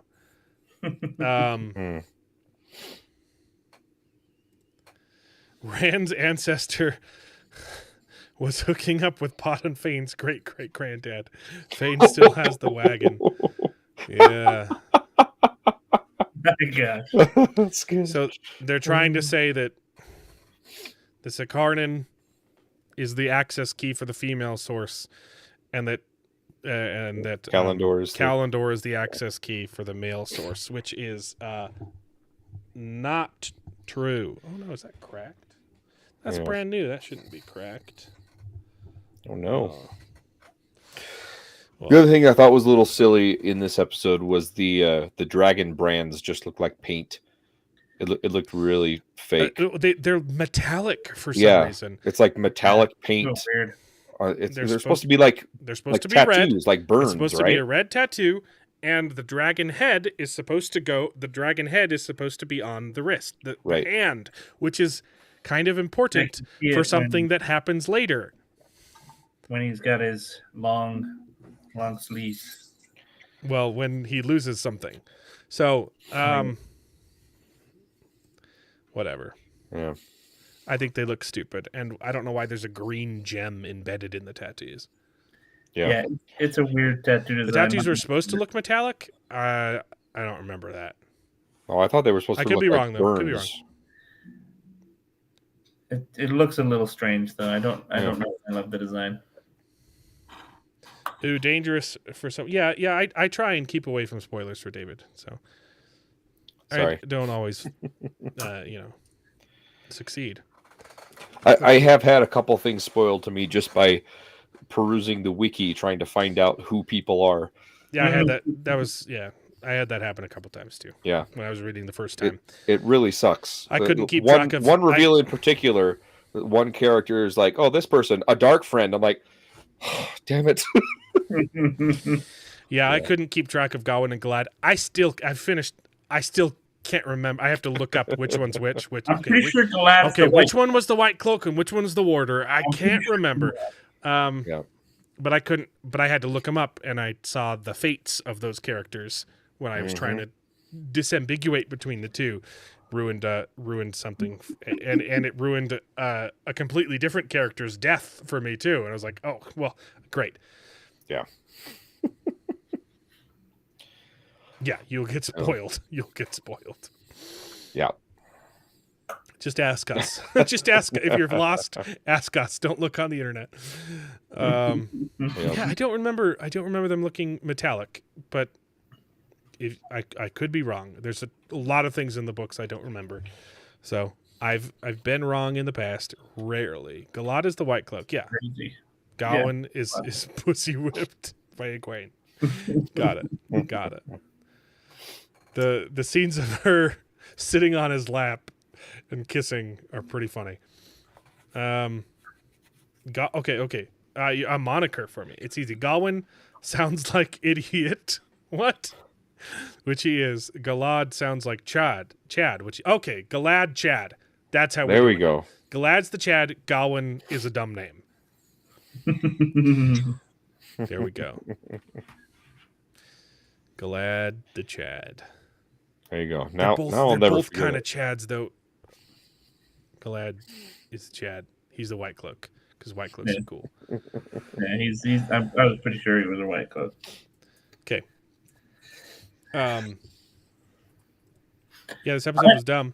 I think that this was definitely, like we said, it was a better episode. There's little things though where I'm like, the part where it wasn't the part for me. One of the other parts after the whole coming up on the hill and they're like, oh look, was when they had the duel between Lan and Aida. Sorry. Before the duel even starts, we once again throw Rand in the dirt. Yeah. He gets overpowered by Avienda and gets shoved in the dirt, and then she somehow holds her own against Lan. Yeah, right. It was so dumb. And then it was just so Lan awkward. takes on it's kind of a spoiler. I don't care. So no, don't worry about it. Like he's supposed to be one of the best swords fighters. He is. Out of the best sword fighters, Lan is the best. He's the creme de la creme, right? Like he's so good, and yet he's Avienda's keeping up with him. It's like it doesn't make a whole lot of sense. But then right after this, right? So they have this like little wrestle between them and fighting whatnot, and then literally like in the middle of it, she just stops because the wise ones are there, and she's like, that was my spears. And like that was an awkward timing of like, oh yeah, you're going to Aurelion. It's time. It was right in the middle of the fight. It was dumb. It bothered me too that she, granted, they're short spears, right, and they're supposed to be shorter spears with longer tips, but she's fighting with the spears like a sword. Yeah, and that's always bothered me. But and they do that in other TV shows too. And it's not a full spear, so you can kind of fight with it like a sword. But she's holding it like right before the tip of the spear and fighting like a sword. It's like I'm just gonna spoil it for David. There's Lan literally fights like 5 or 6 I know what they're called.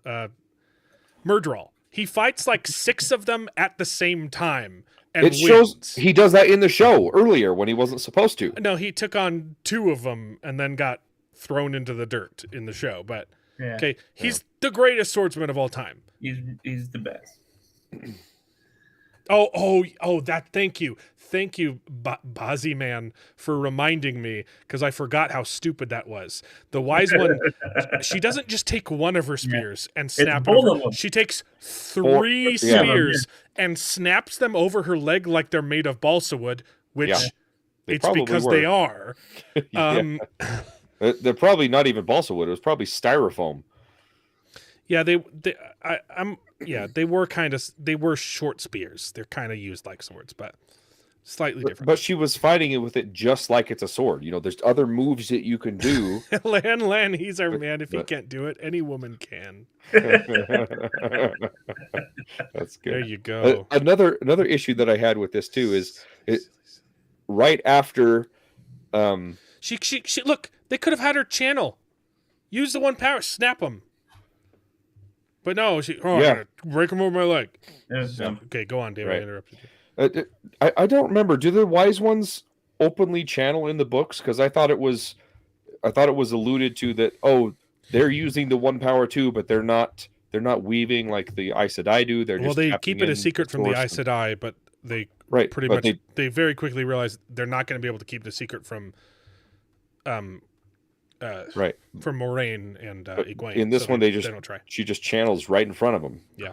But anyway, so the fact that they let Couladin like attack a wise one without like any repercussions too. Like later on when they're like at war with each other, sure, but like he like spears drawn tried to attack a wise one. Like he would be executed on the spot. Yeah. That's ridiculous. Oh yeah, when Rand after the tent scene, it's when they're talking in the tents. Yeah. When Rand asks to be accepted to Rudian. Yeah. The other thing I thought it was a little bit clunky when after Rand has his jump vision over fireballs, guys. Yeah, and he goes back to save Moraine, but then he just kind of leans up against a tree, and then all of a sudden he comes back with her. It's kind of weird. And what really pissed me off though was after he had that vision, he's seen with the 2 dragon tattoos.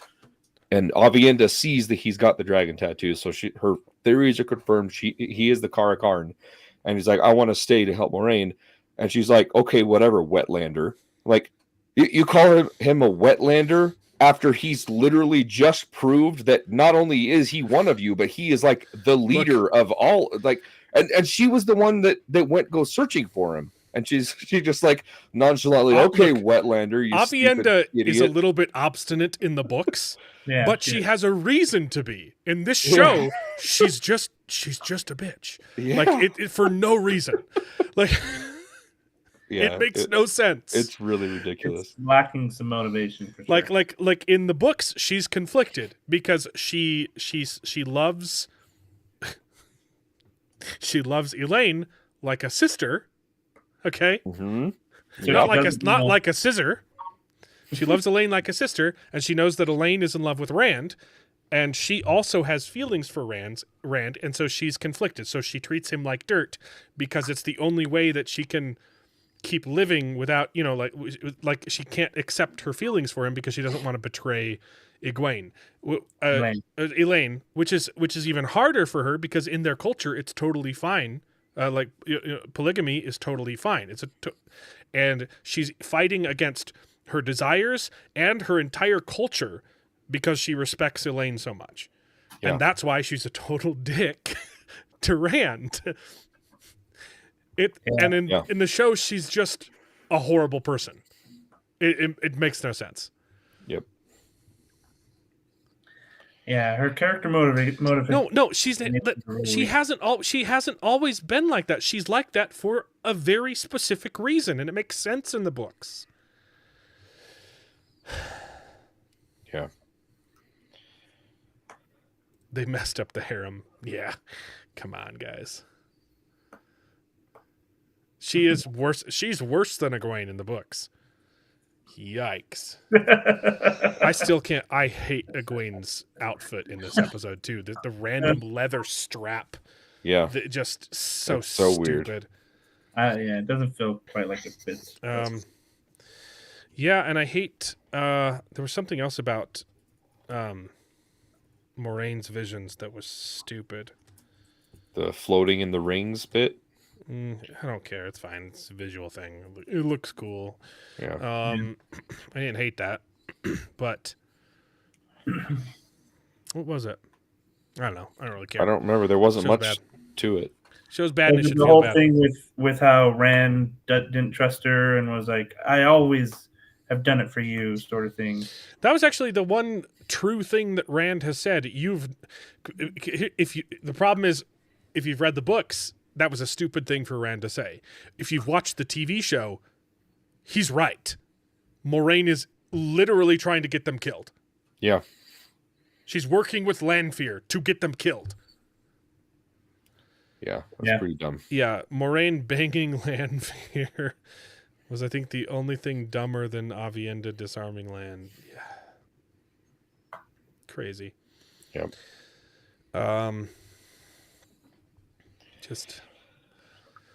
Just dumb. And it's so frustrating because the Rand scenes were so good that Rafe Judkins could have made a good adaptation if he wanted to, but he didn't. He never wanted to make a faithful adaptation. He wanted to film his own sex fetishes. Yep. And it's gross.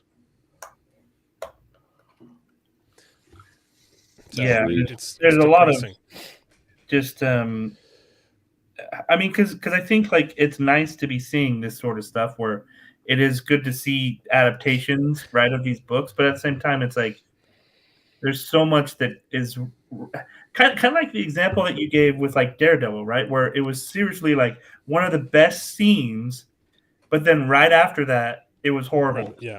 Like, so right before all of these scenes with Rand, it's like weird and awkward and got these weird vibes. And then you get into Rand's scene, and it was a really good scene, and it was most of the episode, so you can tell they spent a lot of time on it, right? Yeah. But then even afterwards, there's a little bit of like weird stuff after, and you're like, okay, like the other reason why it doesn't work is because this is the first time that Rand has gotten screen time. Yeah, and it's not really him. And really done anything for himself. It's his ancestors. It's him pretending. So, like, we don't even get to revel in him pretending to be other people because we haven't even seen him pretend to be him. Yeah. I agree. All the things, we talked about it last season, all the things that he should have done as the dragon were Moraine pushing him. Moraine made the sign of the dragon to come and, the whole time it was Moraine pulling strings behind the back and not letting him do anything for himself. Right. The actor was awesome, Josha. He was fantastic in every single role. Yeah, I like his casting. Yeah. Yeah, Egwene is awful. She really is. She sexually assaulted Nynaeve in the dream world so that she could keep her secret. That she wasn't supposed to be hanging out there. Yeah, she's a horrible person. And somehow worse in the TV show. Yeah. He wrote Uncharted? The movie? Or the game? I don't know. I don't really care. In the show, Egwene is given all the heroic moments. Yes, she's the finale of book 2 for some reason, season 2. I have hope that at least this series can provide a proof of concept for the project that will actually give us a faithful adaptation. Yeah, it has to die first, though. So yeah, right. Well, that's the biggest thing. It's like literally, he doesn't have the license. So proof of concept isn't good enough, though. If the show's so unsuccessful, it's going to be really hard to get another adaptation. But unfortunately, we have to kill this one first before we'll get a faithful adaptation. And this one might prove to investors, no one watched that. Why would we make another one? Yeah, that's my worry. Yep.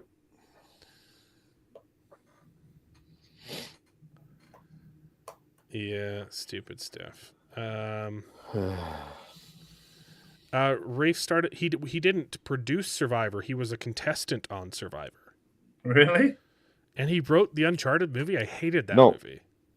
So yeah, he was a contestant on Survivor, and he wrote a couple episodes of Chuck. That's his experience with television. That's it. I'll have to look up the episodes that he wrote. See if they're any good, because I love Chuck as a series, but there were some dumb episodes. There was a lot of love the show. There was a lot of filler in that show. Okay? There is a lot of filler. Yeah, I'm just assuming all the filler episodes were Rafe Judkins based on the quality we've seen. Okay. Yep. Anyway, I don't really have anything else to say about this episode. So yeah, I think we want to talk House of David. Do we want to complain about House of David for the first time? Go ahead, complain away. Okay, well, you seemed like you had a lot of stuff to say about House of David. I was. Charles, no. Charles. We're done Yeah. talking. We done Let's let him come back. talking. While you're doing that, I'm going to look at time. I'm back. Oh, you heard. season 3. I was chilling. You wrote. Okay, Rafe wrote one episode in season 3. It was just one? That's all that I saw. Chuck versus the Tic Tac. I don't remember that one. Denis Villeneuve saw the 80s Dune and thought, I can do better. And he did because he loved Herbert. Yeah. Yeah, but also that was in the 80s, and I don't want to have to wait 40 years for a good adaptation of The Wheel of Time. He also kind of 40 years. He totally screwed up Chani in part 2. Yeah. Which, if he doesn't Also, course correct, I didn't like part 2 as much as part 1 because I loved part 2 except for the Chani changes. But you've read the books. I didn't read the books, and there were a couple times in part 2 I was completely lost, and I did not understand what was going on until you, as a book reader, explained it to me. I'm like, oh, okay, that's why that happened. But it was beautiful, man. It was beautiful. It looked great, but part 1 made sense. Part 2, I was a little bit lost on a couple things. He went to write other stuff. He was on the phone with his fiance, probably. I liked Uncharted. I thought it was really stupid. I like some parts of Uncharted. I think it's a bad adaptation. The finale of that movie is them flying boats. I thought it was so cool. They're flying boats on helicopters. It was really dumb. It was really dumb. I thought it was cool. I really enjoyed it. It felt like Pirates of the Caribbean, which obviously, it was like Pirates of the Caribbean, but bad.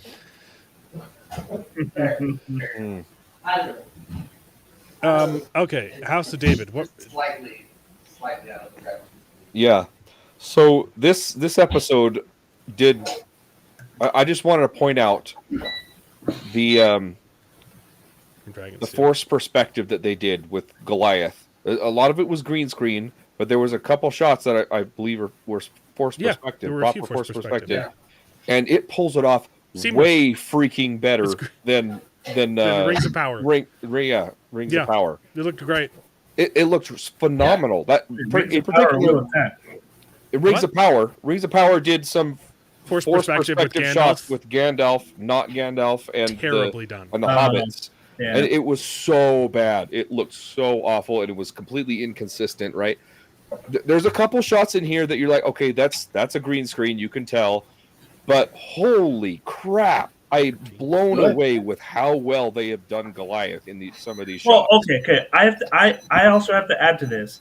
That first scene where it like goes through the history of the Giants, so cool. Like the angels and everything. I was like, those guys look legit. Like that was so cool. That was all AI too. I was gonna say it had to have been AI, but like it still looks really good.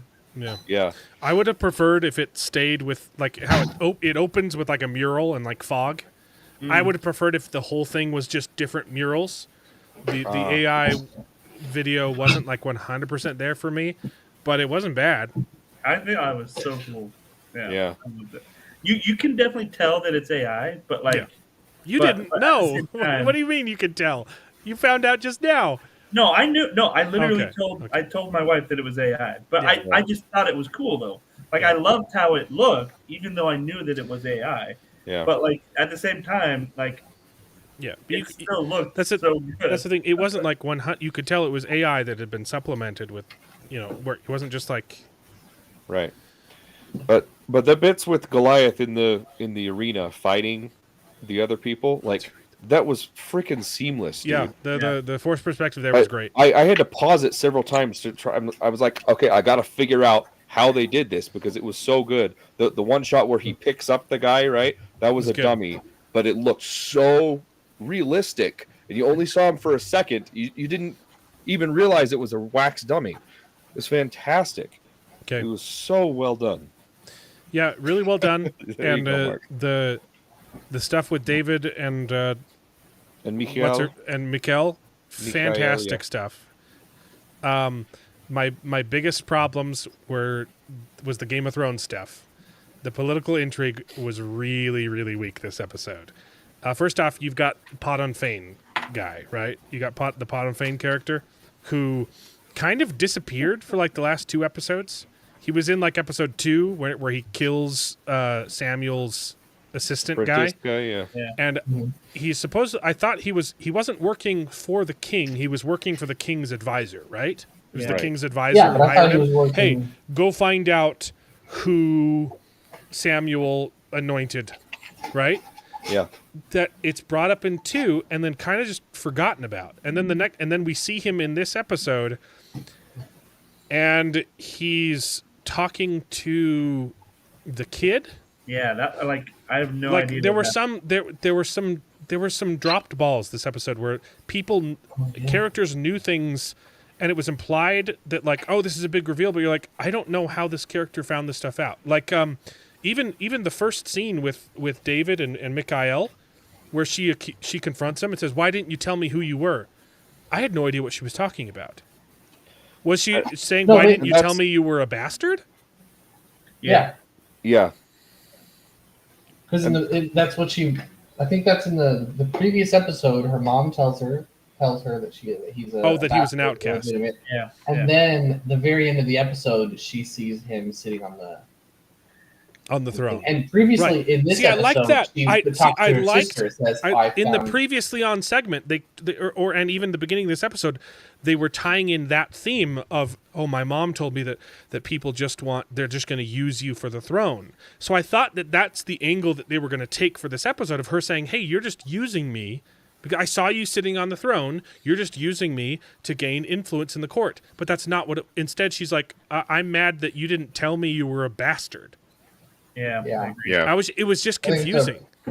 A silly direction to take it in, and they'd already set up. Also, to go like, in the that's direction. not something you go around announcing. Like, it wasn't like a betrayal of trust either to just like, hey, on the first date, hey, my parents weren't married. You know, like, that's something you save for date 5. You know, like, or like If that you wasn't. mention it, 'cause it's She a brings it up thing like it's this huge betrayal of trust, era. but instead it's just like, well, it's not important though.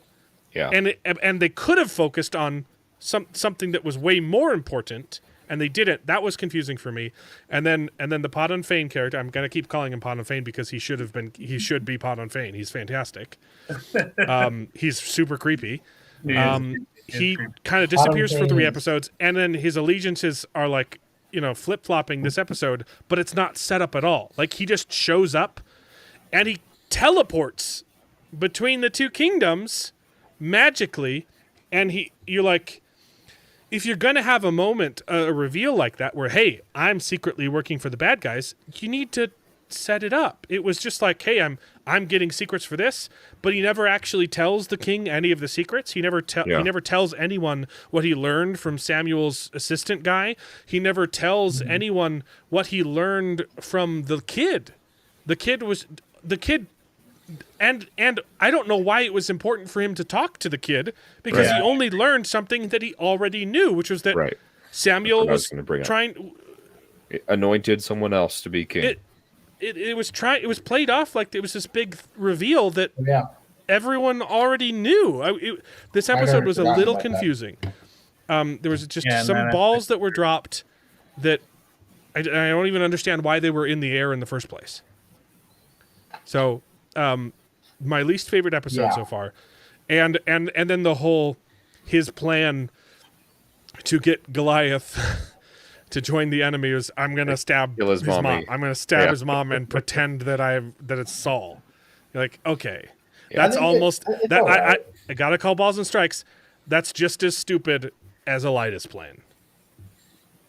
So like, I'm gonna tell a person my plan so that you tell the other person my plan. It's like, come on, it's only it's disappointing because the political intrigue has been so good up until this episode that it was just like, oh, that's it. It's disappointing.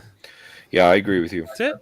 But I really did like the stuff with the Goliath, and I really liked the at least the heart-to-heart discussions after the betrayal between Mikhail and David, of them professing their love for each other, but they can't be together or whatever. After that, dialogue was well done.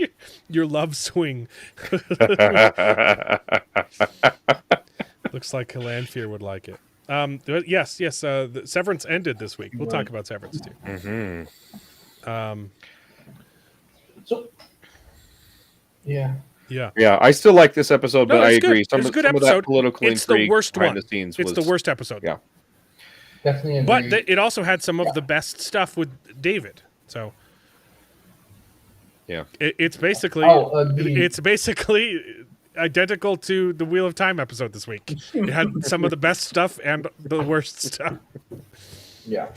Seeing a pattern here. The scene with Samuel was pretty good. Jonathan. Is it Jonathan? I forget. Oh yeah. Oh yeah, I forgot about that. Yeah, Jonathan. Yeah. Samuel just like How they're fighting. just That was wrecking- great. him tossing an old man over his shoulder and then Well, I love it too. How he's like, "It's Jonathan. It's Jonathan." He's like, "Oh, hi, Jonathan." Why didn't you say so? Their conversation was also fantastic. Like who Yeah. do you serve? He's like, I serve God. Like, okay, Yeah. you're not gonna like this, but like your dad I is. loved it. He trusted him. There was a really good scene, and it's. I hope it's really setting up some fun stuff between Jonathan and David. I also I loved the scene with the David and Saul. Saul too. How he thought he was Jonathan, right? Yeah. He was talking. Oh, I love that. super Oh good. yeah. His son. Yeah. They're he really subtly good. kneels before David Yeah. to clean his bloody fingers. That's Yeah. good imagery. They're really there, good too. at setting up moments where they hint and they foreshadow David being king. They're Yeah. constantly talking Yeah. about this. And I think they're Good really stuff. good at that. And they've done some creative ways of just I think when the Saul worst. offers David to sit in the chair. So, do you want to sit in there? I think the worst part Yeah, about them getting a season 2 is that eventually they're going to have to recast David if they want to get him older. Right. And Right. he's fantastic. I was thinking about that. I was like, okay, when he actually starts to like be the king, Yeah. He's too- Just have him he's- grow a beard. and He's so it'll be tiny fine. though. Yeah. But I hey, know, that's how it was. and You know, They're going to have to be really careful, in the recasting, making sure the older version of him has the same size nose. That's gonna be a tall man, ass, that is the widest nose, man. He's He's got a so big good. schnoz for sure. Yeah. Yeah. No, I The agree. I think they inconsistency. can, I want to go back and look at the child actor, and I think his nose is too small. yeah. I did see that they got renewed for a season 2, so that's good Yeah. news. Yeah, we talked about that. I think they can easily do a season 2 with the same actor. Yeah. Because there's Season a 2 lot will of be fine. stuff before David becomes king and Saul finds out and he's hunting him and all that sort of thing. And Yep. there's budding friendship with Jonathan, and Jonathan's conflicted because he knows David's going to be the next king, but his father is Saul, right? But yeah, I think for season 3 they probably going to have to get a different actor. So How old is he when he becomes king? Not this old. So Well, because if it takes long enough, like Stranger Things, they've kept the same actors and they're it's but we not don't gonna- want it. it's not gonna We don't take want that. it to take Yeah. as long as Stranger Things. Yeah. It's unsustainable. yeah, I know. that's If the problem.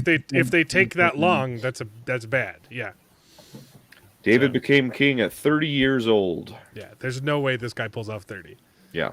Even with facial hair, and if it's his real facial hair, it's gonna be puby. It's not gonna. It's not Yeah. gonna look good. Yeah, you're gonna have to recast. Yeah. It's untenable. But I think they can pull off season 2 with the same David. Unsustainable. Yeah, I almost said Yeah. untenable, but I stopped myself. I corrected myself. I used the real word. What do you mean, said like, the wrong one. does Okay. that Marvel superhero bulk up? Where he just goes, They just give him a bunch of steroids. Captain Hero, Captain Yeah. America. like Captain, no, I mean, like, Star-Lord. What's the actor's name? Oh my god. Star War? Star-Lord. Lord?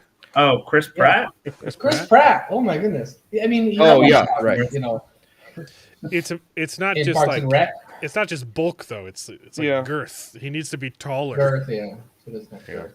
He's tiny You boy. just give him Laurel, the boots from. 30 is how old Charles will be before Jared gives his mother grandchildren. Bing. All right. Very likely. Severance ended this week and it was pretty darn good. Oh yeah. This Oh yeah, it was this great. episode was so good, but I have issues. Oh, it was so good though. Mom, we were just talking. You should have tuned in when we were talking about the Bible.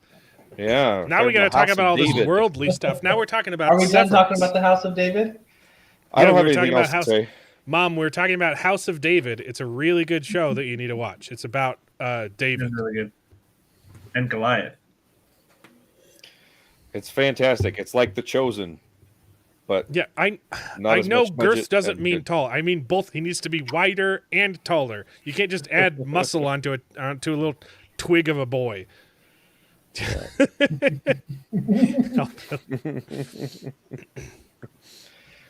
Yeah, what a time to tune in. My mom tuned in at the same time too, as I'm saying girth. Oh yeah. Hi, Mom. Yeah. So Severance. Severance. I didn't even take notes because I was just so engrossed in this I'm entire curious episode. to see what your problems are because I have a small problem It was a pretty with the ending. fantastic finale. Answered a lot of questions and left a bunch open and introduced some more. I think we kind of got it. We kind of figured out what the Cold Harbor stuff. We don't know what the purpose of it is. I'm 90% sure there was one line in particular that I think played their hand in a very clever way when they said that she's going to be entombed with Kier. Oh, entombed, okay. Yeah, entombed with Kier's not dead. He's just entombed. And they're sending him his... Is he on ice? It's eternal life stuff. It's gonna be cool. Yeah. Yeah, I agree. It has to do with I thought it was something eternal like life and sort of thing. But I think there's also something to be said about rooting out your emotions or taming your tempers or whatever. The final test was to see if they'd finally purged her completely of emotion. Exactly. So that because they need a blank slate to put someone else's mind into. Yeah. Or she's Kier going is to in be the an Matrix. eternal slave for Kier. And she's not going to That's rebel because she doesn't feel that's any- too much work to just send him a harem. That Yeah. too much. I agree. 25 different personalities purged of emotion. That's too much. And then this whole time they've been talking about how she'll be dead, right? Like she will literally be dead. So it's like because would it be gonna be dead? Would it be dead, or just she's not her anymore? Like the person is dead because that personality doesn't exist anymore. She's this blank slate now. Yeah. So I think they have some way of picking a personality or an any personality or version and making that the sole version of that person, wiping out all the other ones. Yeah. And I think that's eventually what's going to happen with Helly. I think Helly is going to be her own. She's going to be her innie permanently. Yeah, it definitely seemed like they were setting something like that up where they're like, "Oh, you can't be with her because she's an Egan," and it's like, okay, well, is she always? Yeah, but what if she never turns back into an Egan, baby? Yeah, exactly. I don't know. They're just gonna. To your point, though, Alan, about it being a lot of work for a simple thing, they've been doing the whole company is a lot of work for very simple things. They have an entire department. I will say, if it's taken this long to do one person, why do they need so many goats? Yeah, exactly. I think they've tried several different times, and this is the first. Definitely tried several times, and they needed at least 25 goats. See, I actually think that's part of it, Alan. Is that they need an unblemished goat, right? But there are other people that they're doing. Yeah. This is just one particular story about one person, Yeah. Maybe, but then it doesn't make sense why they were so they brought Cold Harbor up as the pinnacle moment of their company, right? And they specifically said Cold Harbor is your wife. Or maybe what it is it's like setting it up for people to follow, right? So they have to have all these goats. Yeah. Yeah. So this is the first one, and then they'll just like have goats for the second. But I really liked this episode. Let's start with let's go through sequentially. So it starts with him talking to himself. Video fantastic. Oh my goodness, fantastic. That's fantastic. I thought that was really well done. I was worried it was going to carry on too long. It's like, how are they going to do that? But then they just kept cutting back and forth, just on the video camera, and it was just really, really well done. And there was just enough tension between them, like, hey, we kind of want the same things, but also not. Yeah, and like his sister calls him out, like, well, he's right. Like you were never gonna give him what he wanted. You weren't gonna integrate after you got your wife back. He's like, yeah, okay, like, and then the conversation was fantastic, and him putting his foot down was really fun. So like, we don't get too much information. Really, really fun stuff. Yeah, I really liked it. I thought both of their characters came forth very well, very naturally. This is absolutely not a case of like, hey, well, if they would have just talked. Yeah. They did talk, absolutely. and they clearly have two different kind of parallel goals, but really, really good work. Exactly.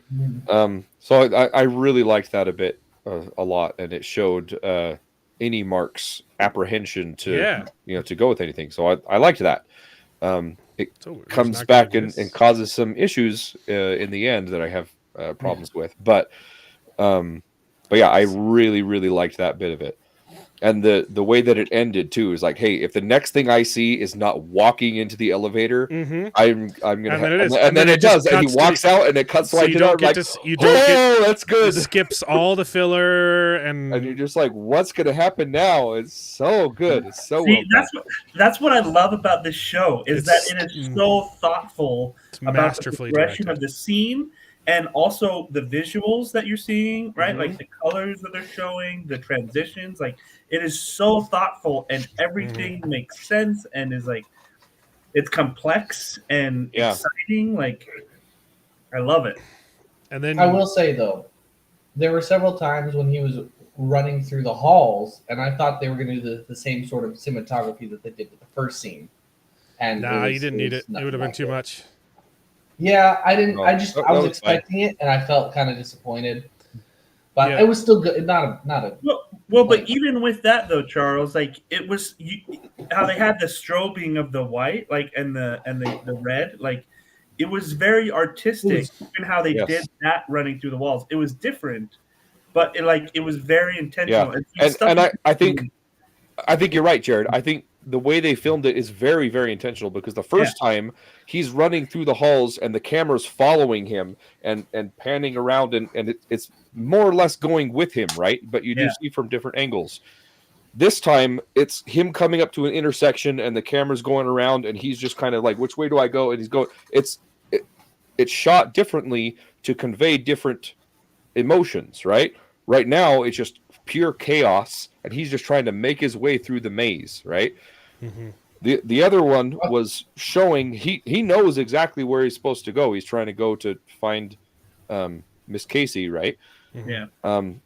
So he knows where to go, but that's more for the audience saying, hey, this place is an absolute he still hasn't maze. made up his mind of whether or not he's trying to help his exactly. He's conflicted. So there's multiple methods to the madness with the cinematography in general, and it's amazing with the show. I love it. I agree. It's fantastic. I just don't know about that, because the first scene in the beginning of the show, it still felt very confusing to me. It felt like he didn't exactly know. He was panicking. He didn't really know where he was going. He went straight there several times. He'd gone down the wrong hallways sometimes. Did he? Yeah, there were a couple. I don't remember. But the way that he was acting, he was still like shocked and right. But it was his determination to get there that was displayed in the first episode, and his indecision in this episode came across in the cinematography. It's a good example of cinematography. I agree. You're just wrong. Just admit you're wrong, Charles. I went to film school. I just thought it would. I thought it would do the come full circle. Mark Clark is jumping ahead, but we'll. Oh get my there. goodness! Yeah. No, so good. So from there you get the conversation between him and Helly, which is really good. Yeah. Oh no, and you get the wax keyer. That was so weird. Yeah. But before that, you get Cherry. Mark Cherry's character is back. Oh, his, yes. Oh, his yeah. conversation with his with his Audi Oh, is my goodness. fantastic. So good. Yeah. Yeah. I love it. Because seriously, like you feel so much for him. You're like, what a like sad state to be in, where your innie, you feel like you're jealous of your innie. Your innie has more potential than has more potential than That's you what they do on the outside. They have therapy sessions. Your innie has more confidence than you do. your innie, your wife likes your innie more than you. Yeah. You lack your innie's ambition. Your innie has several erasers and Chinese finger gaps. Your innie once earned a waffle party, and it got weirdly sexual at the end. Yeah. See, but I love it I too, because it's like it's so different from Helly's response, right? Where like Helly, she's like no, she's you're trying not to a hate person. yourself. You don't exist. You do what I say. Yeah, right. Whereas his, he's It's like the same. like, I know you want to do this, and he gives him the choice too. He literally is like, "Look, Right. if you want to leave, you can leave." And the final line though is great. Like you existing gives me comfort that one day you're like I might be a good person. Like you. You know? Yeah. So She's good. seeing me That what was she's really seeing good. you. Like you existing Oh my tells me that like I have it within me to be a good person, but I'm not there yet. Super cool. Yeah, it's, and the contrast is so amazing. I love it. It was And phenomenal. then you get however, Mark and Helly. however, hold talking. on. Back with Mark Cherry. I always forget his character's name. Dylan. It's not Devin. Dylan. Devin. Yes. Devin is his sister. Mark's sister. Yeah. Oh yeah. Yeah. Persephone. So yeah, right. Season 3 now. I don't know why he's back at the company though. If all they were working towards was Cold Harbor. Yeah, it still doesn't explain why he was the only person capable of finishing Cold Harbor. Unless it it's seemed like Mark was connection to his wife, right? Which again, and what are the it other causes ones? issues with the finale. But Yeah. But What are the there others still doing? could What are be a they- viable reason for why it has to be him that finishes the file. Okay. right. But yeah, what I'm saying, I mean, why this does is why- Except, but the only thing that's confusing is when he's hovering it over and Helly walks up. She's like, "Oh, at least it's a happy one." So like, yes, why couldn't she have finished it? I'm sure there's a reason, but it was a little bit confusing when she was like, I was thinking she could have done it. it was because he is his wife. Although, I mean, it was He's his a better innie though. connection. So I don't know. I was assuming there was some subconscious connection because that was his Audi's wife. But yeah, it doesn't make sense because it was his innie doing it, and the innies they're just proving in that scene that the innies are devoid of that connection, emotional connection. So I don't know. It's not a good question. And if Mark was so important, why is it so important? Why do they care that Dylan is back? You know. I think. But anyways, What Dylan are the other ones? was to make sure that Mark got it done, right? Like Mark specifically but asked. he wasn't there at all for Up until the whole thing. up until that point, yes. But then the last day, there's Right. no use in having him there at the last day. That's what David said. So why would they And- still need him to work at Lumen if the project is done? It's true. I don't know. But, Good. I don't know. what are the- That's a season 3 issue to solve. Are the data that Dylan and Helly are refining, or do they have anything, or are they just like? Yeah, that's a good question. Are there other people that they're working on, or were they all working on his wife? I don't know. There was that remains to be interesting seen. line with Helly when he's saying, "But I want to be in here with you," and then she says, "But I'm her." Referring to Helena. Yeah. Yeah. It kind of sounded like she was talking about his wife for a second there. I was like, or is she just saying, but my Audi is a horrible person? No, I think she was saying that, where she's like, "Look, this is less likely." Like, yeah, we're I have the same different, thought, but we're the same person. So I liked that it was her pushing him to go save his wife, and then also her fault at the end when he. I'm No, just kidding. Do what you thought. Yeah. So it was fun. It's both of them fighting against their urges. Like it was cool. Yeah, I agree. Then we get The jazz band or the jazz marching band. My Dude, goodness. I freaking loved Milchek in this episode where he's dancing, just like he's just going to town with the baton, and yeah, man, Well, it was the so interview, good. The interview with him and wax figure Kier too was and even the Kier like takes it like it's in the script that they're gonna take a dig at him being too verbose, and you're like, Yeah. what is this Oh, company? was that not improvised? No, was- he's reading from a script. I thought He there had was some cards. guy on the microphone doing Kier's Milchek voice. was reading from Yeah. a script. But yes, there was. I But don't think they they were told both reading him. from a script. His response was in there. I don't think they told him, "Hey, we're going to make fun of you in this." Like, Yeah. Yeah. it's Oh. most likely the guy that he butted heads with is doing the voice. Right. Yeah.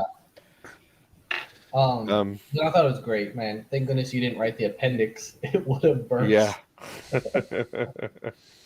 There's that. The marching band and them escaping. It was done in a fun way. She distracts him for him so he can go get his wife, and then you get wonderful scene where he's running there, and some good callbacks to the goat people. Right, we got to see the goat lady again, and as Mark Clark brought up, this was a fantastic. This is the best use of Chekhov's gun I've ever seen. Yeah, hell yeah.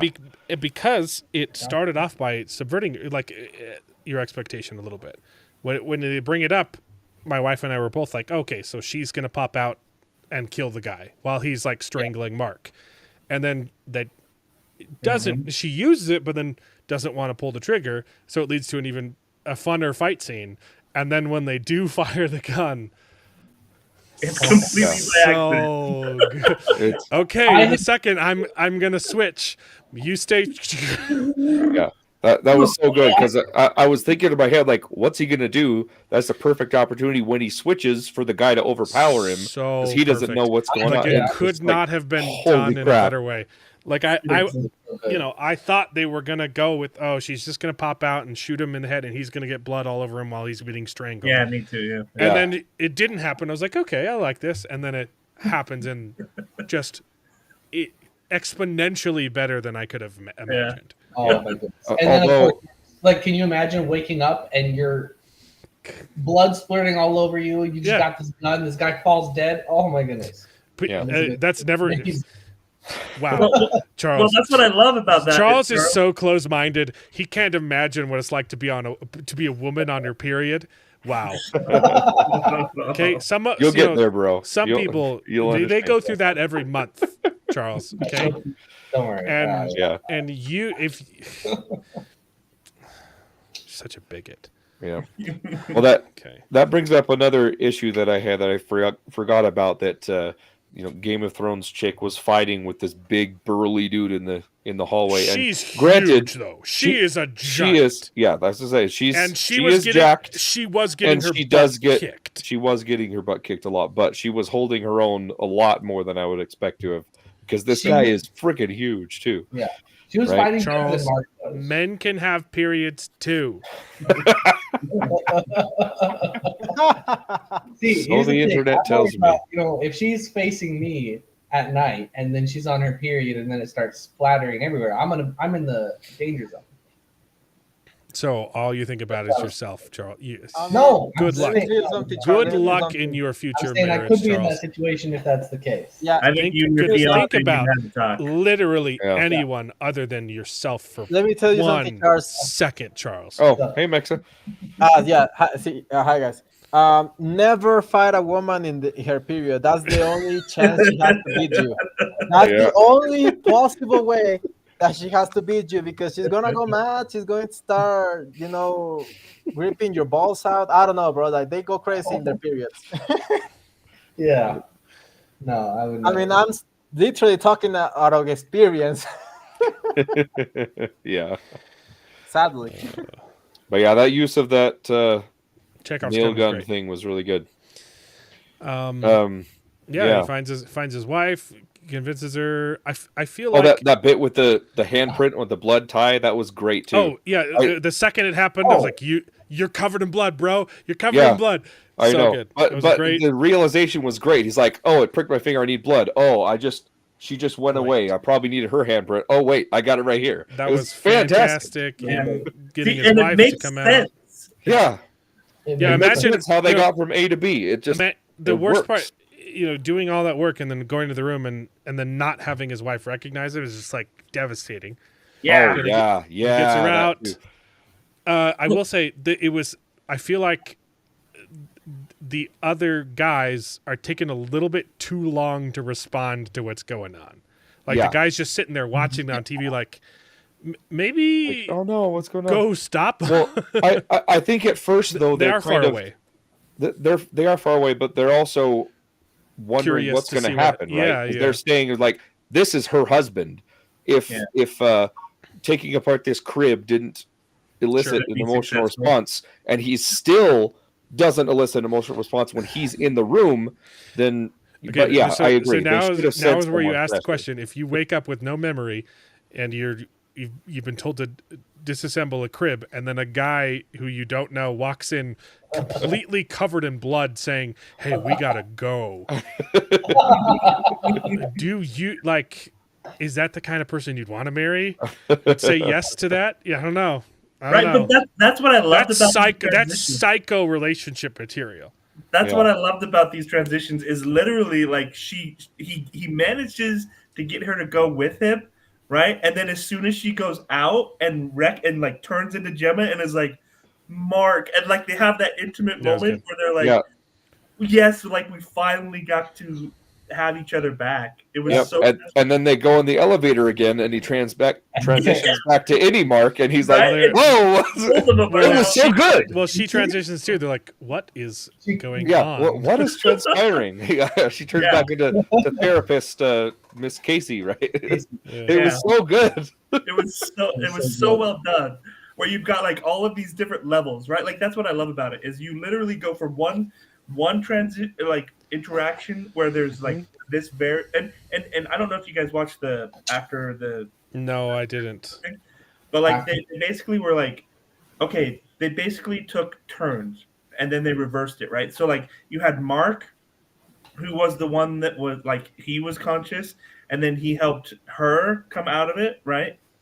And then as they went up and they took her out of and put her in the stairwell, it was her that was conscious, and then he was the one that wasn't in the conscious state, right? And so it was like they literally just like flipped it on its head, and it's stuff like that which is so intriguing to see how you can do that in storytelling, how you can literally take these emotions and ride them through these different cycles and see what that does for your characters and for the story. Like it's top notch. Yeah, I agree. It was fantastic. Which brings me to the very end, which was the only bit that I had issues with, because I felt it was a little contrived. But what the problem? You're contrived. The main problem is I could see his apprehension, right? Especially with his conversation with Audi Mark through the video camera, right? But then he had all of those confirmations, all those speculations, whatever, confirmed with Helly talking about, Cold Harbor is the culmination of all this, and they said it was going to be an important day or whatever. So yeah, and now he's gotten rid of that, so they can continue to exist. Right. Well, the problem is, what else more is there for him to do? He was told Cold Harbor is the end. Once you're done with Cold Harbor, Gemma's get dead, a new Cold Harbor. And there's no, but what else? What else is he going to do? There's no future. Refining the Cold Harbor battle. Why not? Well, but that's what I'm actually really excited for in the next season, because literally I think at this point is them taking down Lumen. Like they're going to be doing everything they can inside of Lumen. But what do they hope to do? They have no chance. The only way that I could ever see this carrying on and them not, because they can't just go back to their regular jobs, right?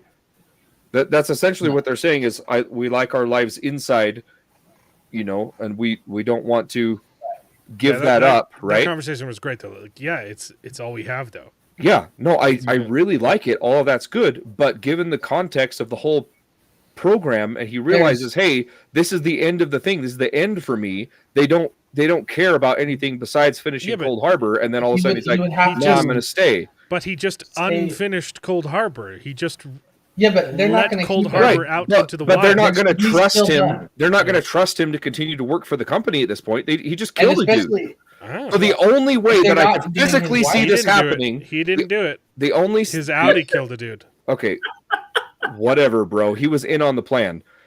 The only way I could ever see season 3 happening, how they ended it, is if they're literally, he's Rat Man from Portal. He's just living in the walls, trying to take down Lumen, but still is in the thing. Like that's the only way that they could do it, because I don't know if he ever encounters Milkshake or any of the employees, he's going to get thrown out and never invited back. Right. And it's just going to be and switch characters. The show's going to follow somebody else. Yep, and his Audi is not going to want to come back. So they've got to keep him in Lumen. Yeah, that's what the sacrifice was. He's like, hey, look, I'll be your new test subject if I can still survive with Heli.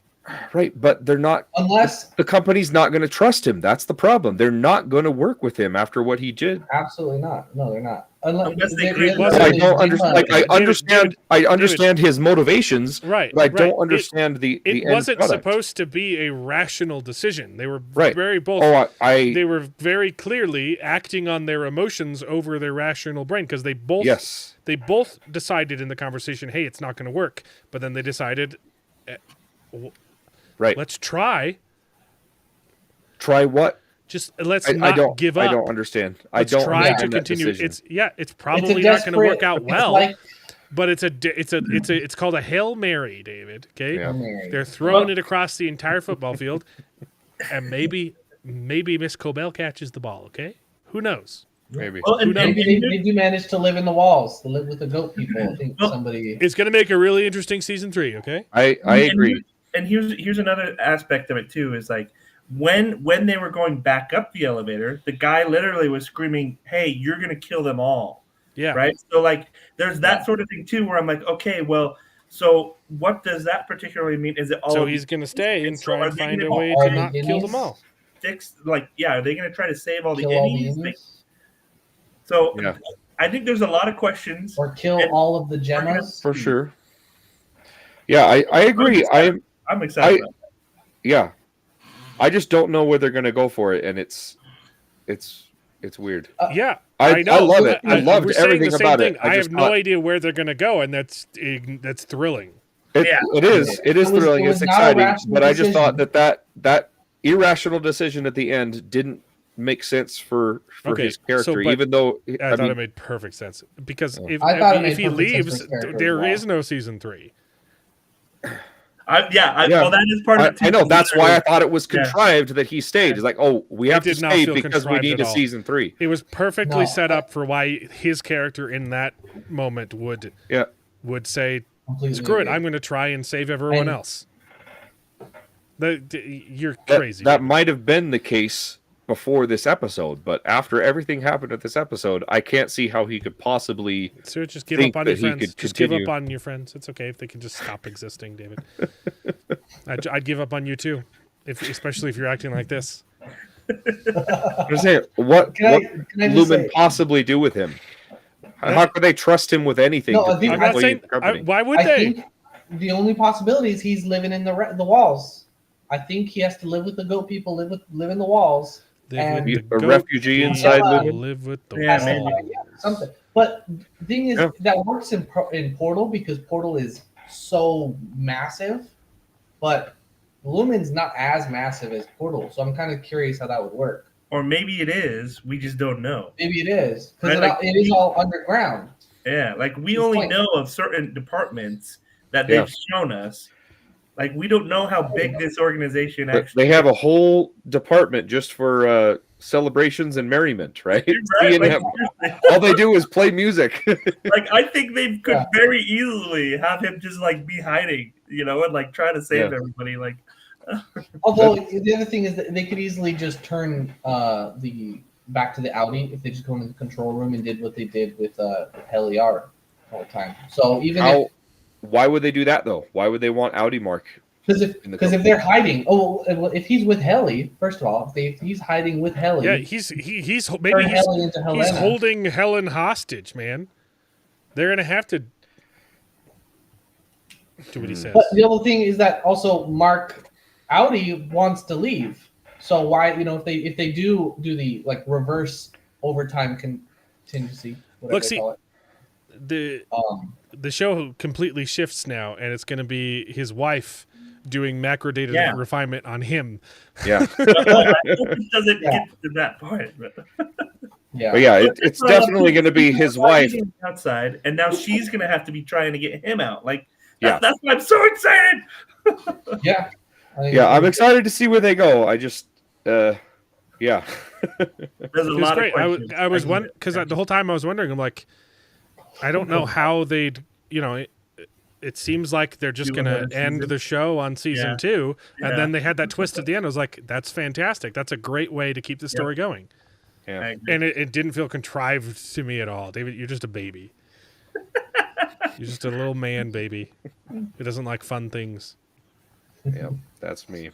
I get the concern though, because maybe he was concerned. You're a that concern. They're gonna do something to try. But let me just say, I'm super glad. I was worried that he was gonna kiss Hela in front of the stairwell. Heli. Oh yeah. And he was in front of Gemma. That'd be dumb. Because Gemma has no idea about the relationship between Heliar and Mark. Yeah, I agree. She has no idea. She knows enough now, though. Realized that Mark works at Lumen. She doesn't even know that Mark's severed. I didn't think she realized that Mark was not himself. He was. No, right. Like that is a good question. Like, how much does she know about Mark and where he's? You're right, because he didn't go to work at Lumen before. You're right. She was gone. All she knows is that Mark just appeared at Lumen to save her, and it's her Mark that she remembers. And then she's outside the stairwell, and he doesn't say anything to suggest that he's an innie. He just turns around, holds hands with this other girl, and runs off. I'm like, what? And that's what she was told is that he moved on. No, but right? I think it wouldn't be that hard to figure it out because inside Lumen she sees her husband, and then the next scene that she experiences as herself is her husband abandoning her. He would have had to be severed to be on the floor. It's not. Yeah, it's not rocket science. Afterwards, she could probably put it together, but in the moment, I can't imagine how that would be to just to see your husband kissing some other lady, and you just woke up from a torture. And... Cold Harbor 2, Cold Harder. Did Snow White break the record for live action remake? I thought Mufasa did pretty bad, but I guess that's technically not a remake. That's a sequel to a live action remake. Yeah, that's prequel to a live action remake. Sorry, a prequel to a live action remake. I'll have to look at the numbers. Hold on. Okay. Yeah, I didn't hear any fanfare about Mufasa. It was garbage. I heard it was good. I heard a little bit. Okay. The reviews I've seen were not great. Okay, look up the brother song. Okay, but I'm singing. Yeah, I always wanted a brother. I just wanted a brother. That's not a stray. That's my brother. Da da da. It is trash. Yep. But I didn't see any marketing from Disney either. They didn't really push hard on marketing for that. For Snow White? No, for Mufasa. I didn't. I saw one. It's at a 2.2 out of 10 and this isn't even people like review bombing it. This is the people who went and saw it. Like I don't care. I haven't rated a movie because I don't care. They'll just delete, the reviews on IMDb and Rotten Tomatoes. Like, I haven't left a review on Rotten Tomatoes ever. Yo, I got lost there. We're talking Snow White. I guess we're back to talking Snow White now. I think we're Billy you were talking about us again. Some show. I don't even know what show you were talking about. I was so lost. So Mufasa made less. Mufasa made $35 million, and this one made $40 million. But Mufasa is for not opening a weekend. remake. For opening weekend, yeah. It's a sequel. It's a prequel to a live action remake. Prequel. but it's not a remake. But yeah, so the Mufasa, if you go to the Lion King live action reboot, when was Yeah, that? but what I mean is The Mufasa Lion is King not. made the Lion King made 200 million opening weekend, and that was a garbage movie. But I can understand a lot of people went and saw that movie, and it made way too much. Yeah, money. I don't know about you, but the CGI sad. was definitely better. Mufasa. But So the Mufasa, I think they definitely tried to make it more animated. The biggest complaint I think of the Lion King is that it was Is that too it's a realistic and terrible it movie? derailed the charm. yeah. Yeah. But the Mufasa, I don't know if it's good, but what I've heard is that they made it more. Have we gotten any other live actions between the? Okay, so we've got the Lion King. Maleficent is technically a live action.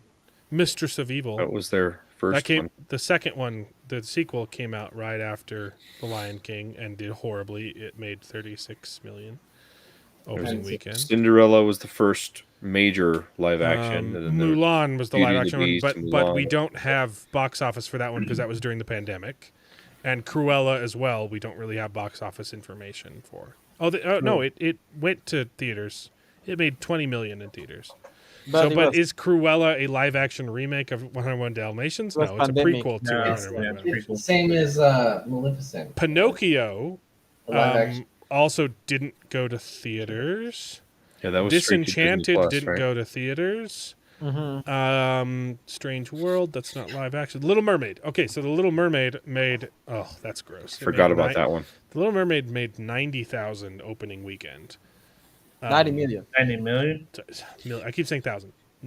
90 million in its opening weekend, which is too much. That's gross. How much did it? What was the budget to make it? 250 million 250. Mm-hmm. reported, right? And we know that they lie about these numbers. And I remember someone saying that they spent like 50 million in there was like an article or there was a lot of marketing for that movie. So yeah, There's tons of marketing, but Yeah. it only They it ended pushed up hard on the making marketing. $500 million. It made 500 million. I mean, still decent for like garbage, you know? Yeah, but they didn't make a profit. True. They didn't went make, even. They didn't make money off it. Yeah, they they ba- went even. Yeah. If the budget is true, they just barely broke even. I think the budget was a lot higher than that. They spent a lot on marketing. If you remember. I saw it. Well, they stole all of the marketing money from Strange World and the other and Elemental, and they used it all on the Little Mermaid. Although Haunted I definitely Mansion. saw more elemental. Haunted Mansion is not a live action remake because the original was also live action. That made no money. Wish, that's animated. Inside Out 2. Yeah, so the next one is Mufasa the Lion King. Made 35 million on opening weekend. This one made 40. But I think this one's going to drop off way harder. And the budget was a lot bigger than Mufasa. So, yeah. Pathetic. I want Disney to crash and burn in flames. Yep. Snow White is at 85 million. No, it's not. But when you said mermaid, you said worldwide. local. Sorry, I was looking domestic. Yeah, worldwide. Yeah, because international box office matched. It's 40,000 each. Yeah, but 40 you remember it million was each. 90 million locally, right? In the US, or it was globally? It made 40 million domestic, 40 million international. So it's at 80 million worldwide. Oh yeah. Yeah, Beauty and the Beast and Aladdin made a lot of money. Yeah. But they had a star power. They had Emma Watson and They did. Will they Smith. had Will Smith. Yeah, Yeah. I bet that Aladdin did way more than the other one. I still think Aladdin is probably one of the better ones that they've done. Yeah, it was more faithful. I don't like Jafar. Jafar was awful, It's awful. but the rest of it I thought was I pretty good. agree. Jafar is the worst part of the movie, but it's still a good. Oh, and I didn't I like bet- a random song in the middle. Yeah, I was gonna say. I bet your favorite part was the "I will not be silenced" It's in the just scene where she's literally being silenced. yeah. The placement of that was Bro, but compared to the Little Mermaid, like the Yeah, Scuttlebutt, the scuttlebutt. The Trying to make a swamp. Yeah, that and that is not as bad as the Mufasa song. So yeah. But I'm going and that to is not as defend bad as Mufasa. the phalloplasty song. Vagina Sorry, I brought it up plasty. again, guys. Yeah, man I was gonna to bring it up woman, woman to man, penis to vagina. No, he was like, Vaginoplasty. Yes. he used to have a penis, now he wants vagina. That's the scene when they are like in the doctor's office, literally talking about was gonna if say they're the same going to thing. cut the narcos. I watched it. We the watched drug it on the lord, show, yeah. bro. It's so good. Oh my The lord! best movie ever made. I Academy have Awards been prove it. reluctant to watch the movie Yeah, because It's receiving all the rewards. That means it's the best one. Yep. Thought about it. Aladdin didn't do super good on its opening weekend. It was 90 million on its opening weekend, but the It had staying total power. run it crossed $1 billion, and then Beauty and the Beast had about the same run, but it opened to 170 million, so it had I a remember much the- stronger opening. Beauty and the Beast had more hype because he was the first ever, basically. If you don't count, Well, like- Cinderella was the first. I thought oh Cinderella yeah, was but pretty the good too. Cinderella look. Cinderella was good. I didn't even knew there was a Cinderella, to be honest. Like, I'm gonna be honest with you guys. I Yeah. haven't never It- watched it. I It didn't. was good. It was just kind of boring. Yeah, I didn't even knew existed. You know, It was a good adaptation. It was fine. I wouldn't say it's good. I haven't watched it. It wasn't And offensive. I remember it being good. Yeah.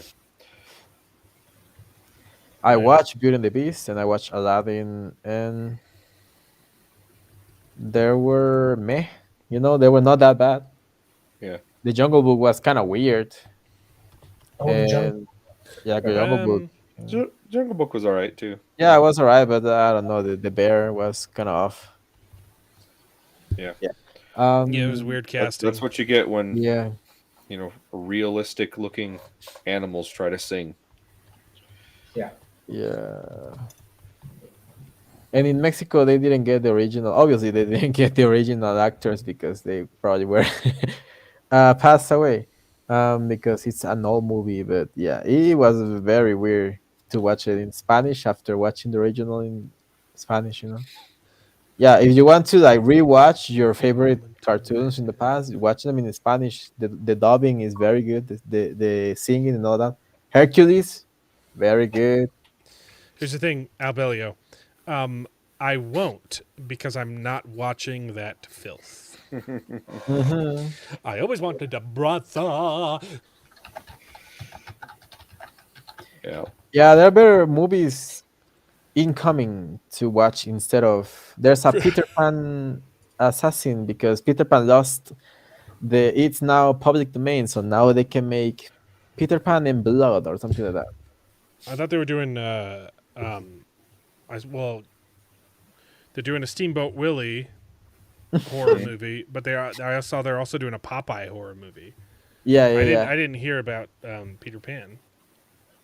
Yeah, that's the only movie I get in Mexico. I didn't get Am I a Racist? I didn't get Am I a Woman? I mean, whatever other movies, Mexico doesn't know if he's a woman Angel or not. production, like We'll never know if he's racist. Sounds of either. Freedom and all that. I never got those, but I get Peter Pan kills everybody in Kinderland. I don't know. Echo. See, I don't know what you're talking about, and I don't care because I'm not gonna watch that. I'm not gonna watch that racist movie. By the way, I hate that everyone praises Rachel Zegler's voice. It's like you're not even that good of a soprano, bro. Like your range is not that good. And the Echo song, Echo, Echo, Echo. Remember that song? Like Nope. she okay. Yeah, we didn't from watch Snow from White.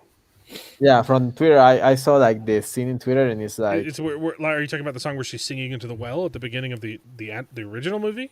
no, where she has a new song Oh yeah, no, about I waiting for haven't a watched wish it. or some bullshit like that, and Waiting she on a says, Wish isn't there's a song "You in the gotta, yeah, finale too, yeah.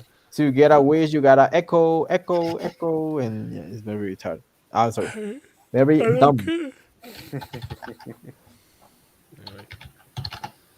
Anyway. Waiting on a wish. She's in Shazam. Yeah, her range of singing is not that high for a woman. Hmm. I Freddie think we Mercury has better voice. did get 5 super chats though. It's just Right. I clicked the wrong thing, so it's only counting 2 of them. But that does mean you got to get baptized now. Well, that's In case weird. you're wondering. That was the goal. Yeah, how do I get baptized? You got to talk to the In missionaries. Mormon, do I? Can I get baptized in horchata? In horchata, yeah. In horchata. Now you want to get baptized in Jamaica. That's probably easier in the eyes, yeah. Yeah, but I mean, I'm baptized Catholic. I only didn't do my what they call here in Mexico confirmation because I didn't confirm that I believe in God back then. Now I'm irrevocably, irrefutably sure that there's a God. Good. Glad to hear that. Yeah. Yeah, and he gave me a pretty rough weekend. Holy moly, guacamole! Yeah, yeah. He Yeah. was testing me, but now he blessed me with cannabis. Ha! Sorry, for context, that is my seizure medication. And I was going crazy in the seizures, and now my seizures are gone. My seizures are freaking gone. Oh wow. Yeah, it was magical. Yeah, I was like, what? I don't feel like the. It's just that I feel like little like seizures in my face, and I just tweak and like ticks. But they are seizures. It's epilepsy. So yeah, as soon as I get it, it's like my face completely relaxes and I don't feel it anymore. Huh. That's great. Yeah, I feel Oh, so yeah. much better now. Hmm. That's awesome. I mean, other than that, I was like sober for a month. That's why it faded out. Like the THC went out of my body, so that's why I started having seizures again. I was like, oh no, I don't want seizures. Yeah. Yeah, So That's fantastic. thank you, thank you. today is 23rd. Okay, so next week is Wheel of Time episode 5 and Daredevil Born Again episode 5, which no one is watching. House of David as well. And House of David. I didn't Yeah. put Two that on my more- schedule because two more there's of no House of room. David. But yeah, 2 more episodes of House of David, baby. Yeah. And I then might watch the Daredevil. I just haven't seen the Netflix show, so I don't know if I should. Because no, it's dumb. Don't watch Daredevil. It's Yeah, not it's worth it. like It is not a good show. well, Yeah. watch the original Netflix show. I'm gonna. Yeah, watch that. Yeah, Watch that. I'm gonna finish Invincible and then I'll watch that. If you're gonna watch the Netflix shows, watch Daredevil. All 3 seasons are pretty good. It gets a little filler in a little bit in season 2 and a little bit in season 3, but for the most part, solid. Watch the first season of The Punisher. It's phenomenal. Yep. Really good. Watch First season of Jessica watch Jones. the first season of Jessica Jones and stop there. Do not watch the second episode. And watch second season. watch the Awful. watch the first half of Luke Cage and then stop. Watch the Yeah. first half of Luke Cage season 1 and then don't finish season 1. Before they go BLM That's or all you need to watch. Jones. Sorry, what was the fourth one? Luke Cage. Luke Cage, the first half of season 1 is fantastic, and then You'll know when to stop. they kill off a character, and it was a good scene. It was actually kind of cool what happened, but then what happens afterwards is just stupid. Yeah. Not intimidating at all. And Iron Fist, you have to watch Iron Fist now. No, don't watch Okay. Iron Fist. Yeah, Iron Fist Don't was watch kinda- Defenders. Don't watch Defenders. But the rest of them are pretty good. Yeah. Watch All three watch the seasons of 2 Daredevil. seasons of Arc. Okay, you guys keep bringing up Arc. We have a pretty full schedule. Although we just finished Severance, so Well, look, we have 2 weeks where it's just Wheel of Time if no one's watching Daredevil and House of David, right? But then in 2 weeks, Doctor Who's back on, and The Last of Us. Oh, Doctor Who and The Last of Us no. both start. And we're still watching Wheel of Time, and then Andor starts the week that Wheel of Time ends. It's just so busy. And then Murderbot, it's just a whole bunch of stuff to watch. Yep. So I don't have a break on the schedule until the first week of August. And of course, by then, something else is going to get announced. But The problem with Arc is I think it's only streaming on the Sci-Fi Channel, and I on do my not have that. on my next album, am I going to do a cover of Phalloplasty? No. I do have. I already have a lot of songs for the next album. They're not Nice. finished, but I've got like the demos done. It'll be a while it before. looks they're like it's on Amazon. Oh no, You can purchase it on Amazon. Paramount. Yeah. It's on Give me the Paramount. link. I don't want. I don't have Paramount. Fine, I'll watch the Echo song. Yeah. Is that the "Waiting on a Wish"? Waiting on a wish. It's the only part I know because she's waiting on a wish. It Yeah, doesn't she sound says anything echo, like the echo, original echo. movie. That's the biggest problem with all of these remakes. They always add like a couple songs, Yeah. and none of them have ever sounded anything close to the original songs. And The they only all sound the the only same. one, the only new song that was good was the one in Beauty and the Beast that Beast sings. Yes. That's Yeah. it's That's because genuinely it's from the Broadway show. it is Ah. genuinely a Yeah. good song. Makes sense. It still doesn't feel like it fits in the movie. Yeah, I agree. But- The other one though is I don't remember if they had it in the live action Lion King. Is the He Lives in You? I I didn't watch think it. they had that one in there, but that was also from the Broadway show. Crap. Or actually, no, that wasn't from the Broadway show. That was from the Lion King 2. The only good song in Lion King 2 they put True. in the live action one, I think. But it's also in the Broadway show. I was gonna say it's definitely in the Broadway show. So Yeah. I think it's originally from Lion King 2, and then they put it in the Broadway show, and then they put it in the live action Yep. remake. It's a fantastic song. oh yeah, absolutely. But I again, used the to delivery of love it wasn't Lion great. King None too. of the songs in any of these live action shows have been Good at all? well. I did like the genie's what's the song he parades down the street? I liked his rendition of it. Oh, Alibaba. Alibaba, That had some yeah. of the worst mixing of all time. Hated it. Well, I don't know. I liked what Will Smith brought to the thing. I liked his, Anytime it's portrayal of it. and this is a flaw, But a universal flaw with the new music. Anytime there's more than one person singing, horribly Holy. mixed. Yeah, And when, no, when I it's like agree a that. when I it's a agree with chorus, you cannot hear the words because they didn't bother to have the chorus enunciate their words. yeah, So it's just Yeah. noise. Like especially during the Alibaba song, unless you've watched it as a kid and you have the song memorized, it is impossible to tell what the words of the song are. Mhm. And Aladdin was yeah. like it was bad before, like even in Cinderella and in Beauty and the Beast, but Aladdin was the worst offender. Yeah. And then it got from what I've heard, The Lion King was awful, but I just haven't watched it. Yeah, I hear you. I agree. The mix on all of these songs are terrible. I half of the time I thought that it was my ear. I thought that I No, was it's not. losing No, it's hearing. just they don't have the gusto that the originals had. They just kind of Exact- like sing the words like they're Because half-hearted. when you sing in opera or in theater, you have to enunciate very good because if not, Right. they don't understand what you're saying, Yep. Yeah, especially in theater. And these people, I mean, Rachel Zegler, well, she's theater kid, so she did a good job, I guess, in that part. but the rest is awful because they don't have experience. They are either actors or singers, but not theater Broadway. Yeah.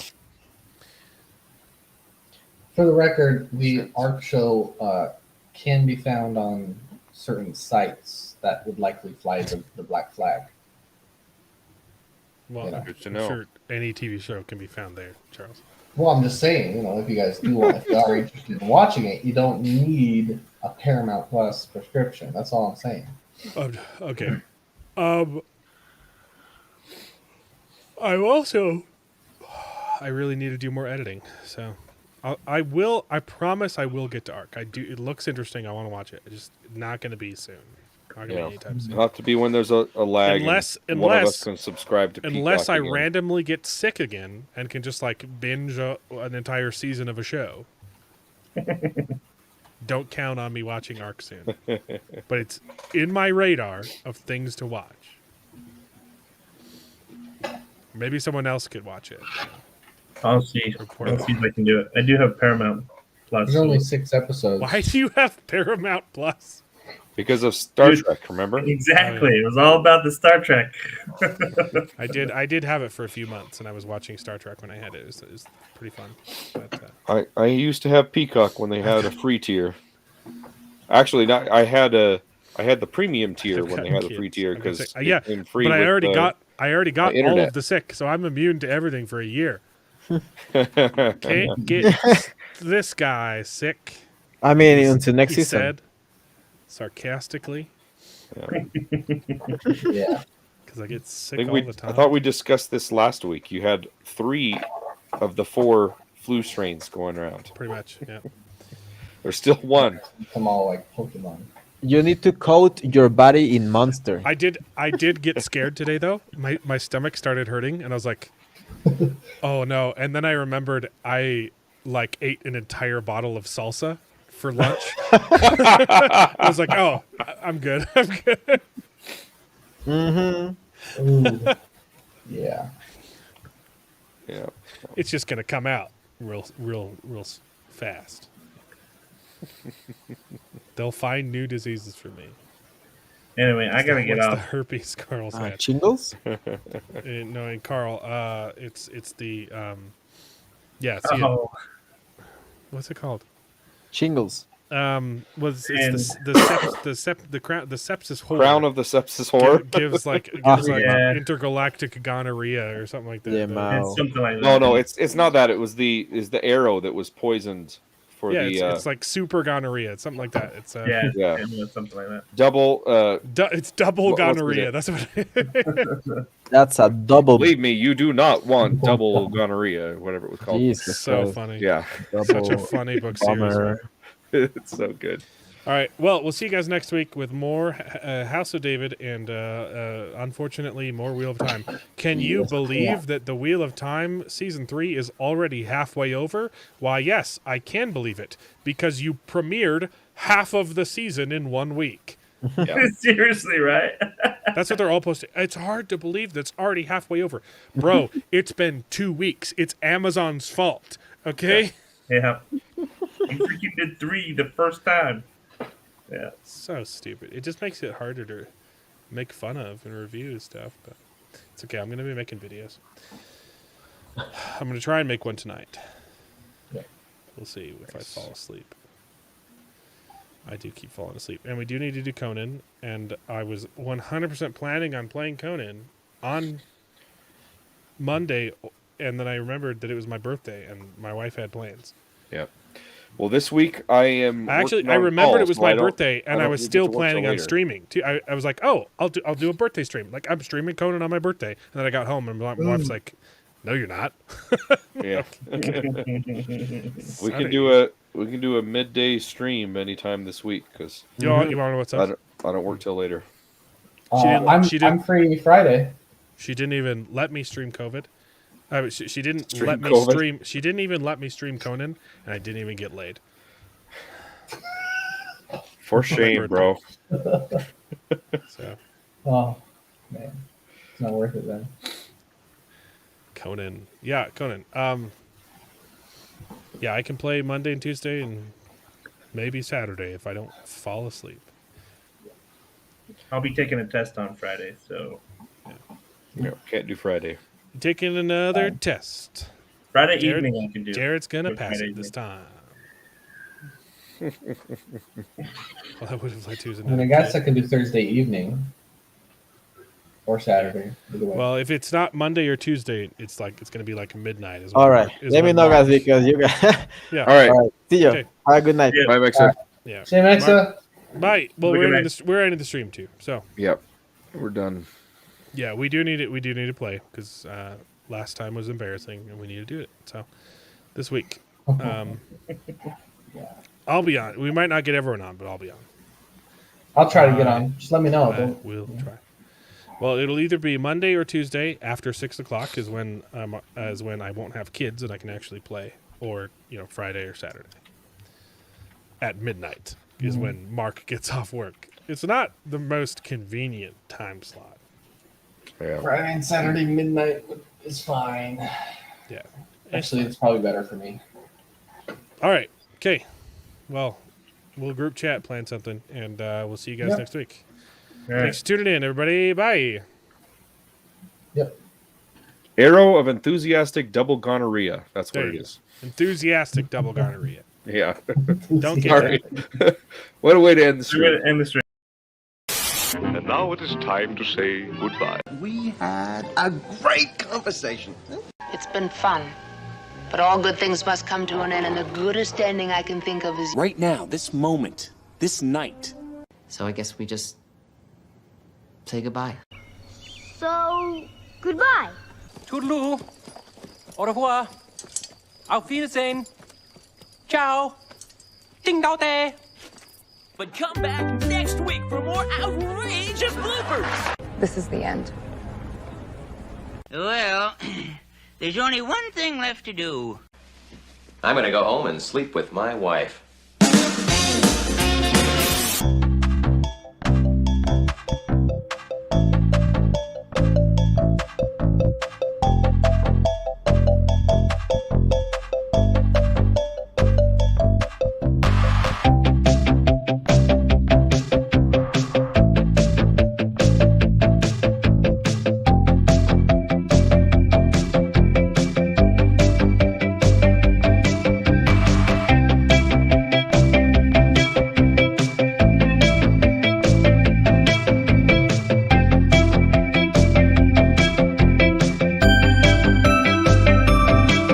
Well, I hope you enjoyed the video. If it's true, please take a minute to subscribe to the channel, and you can join us along for the ride. And if you pay me, I'll try to be more entertaining. So please consider joining Patreon and getting your name in the credits with pride.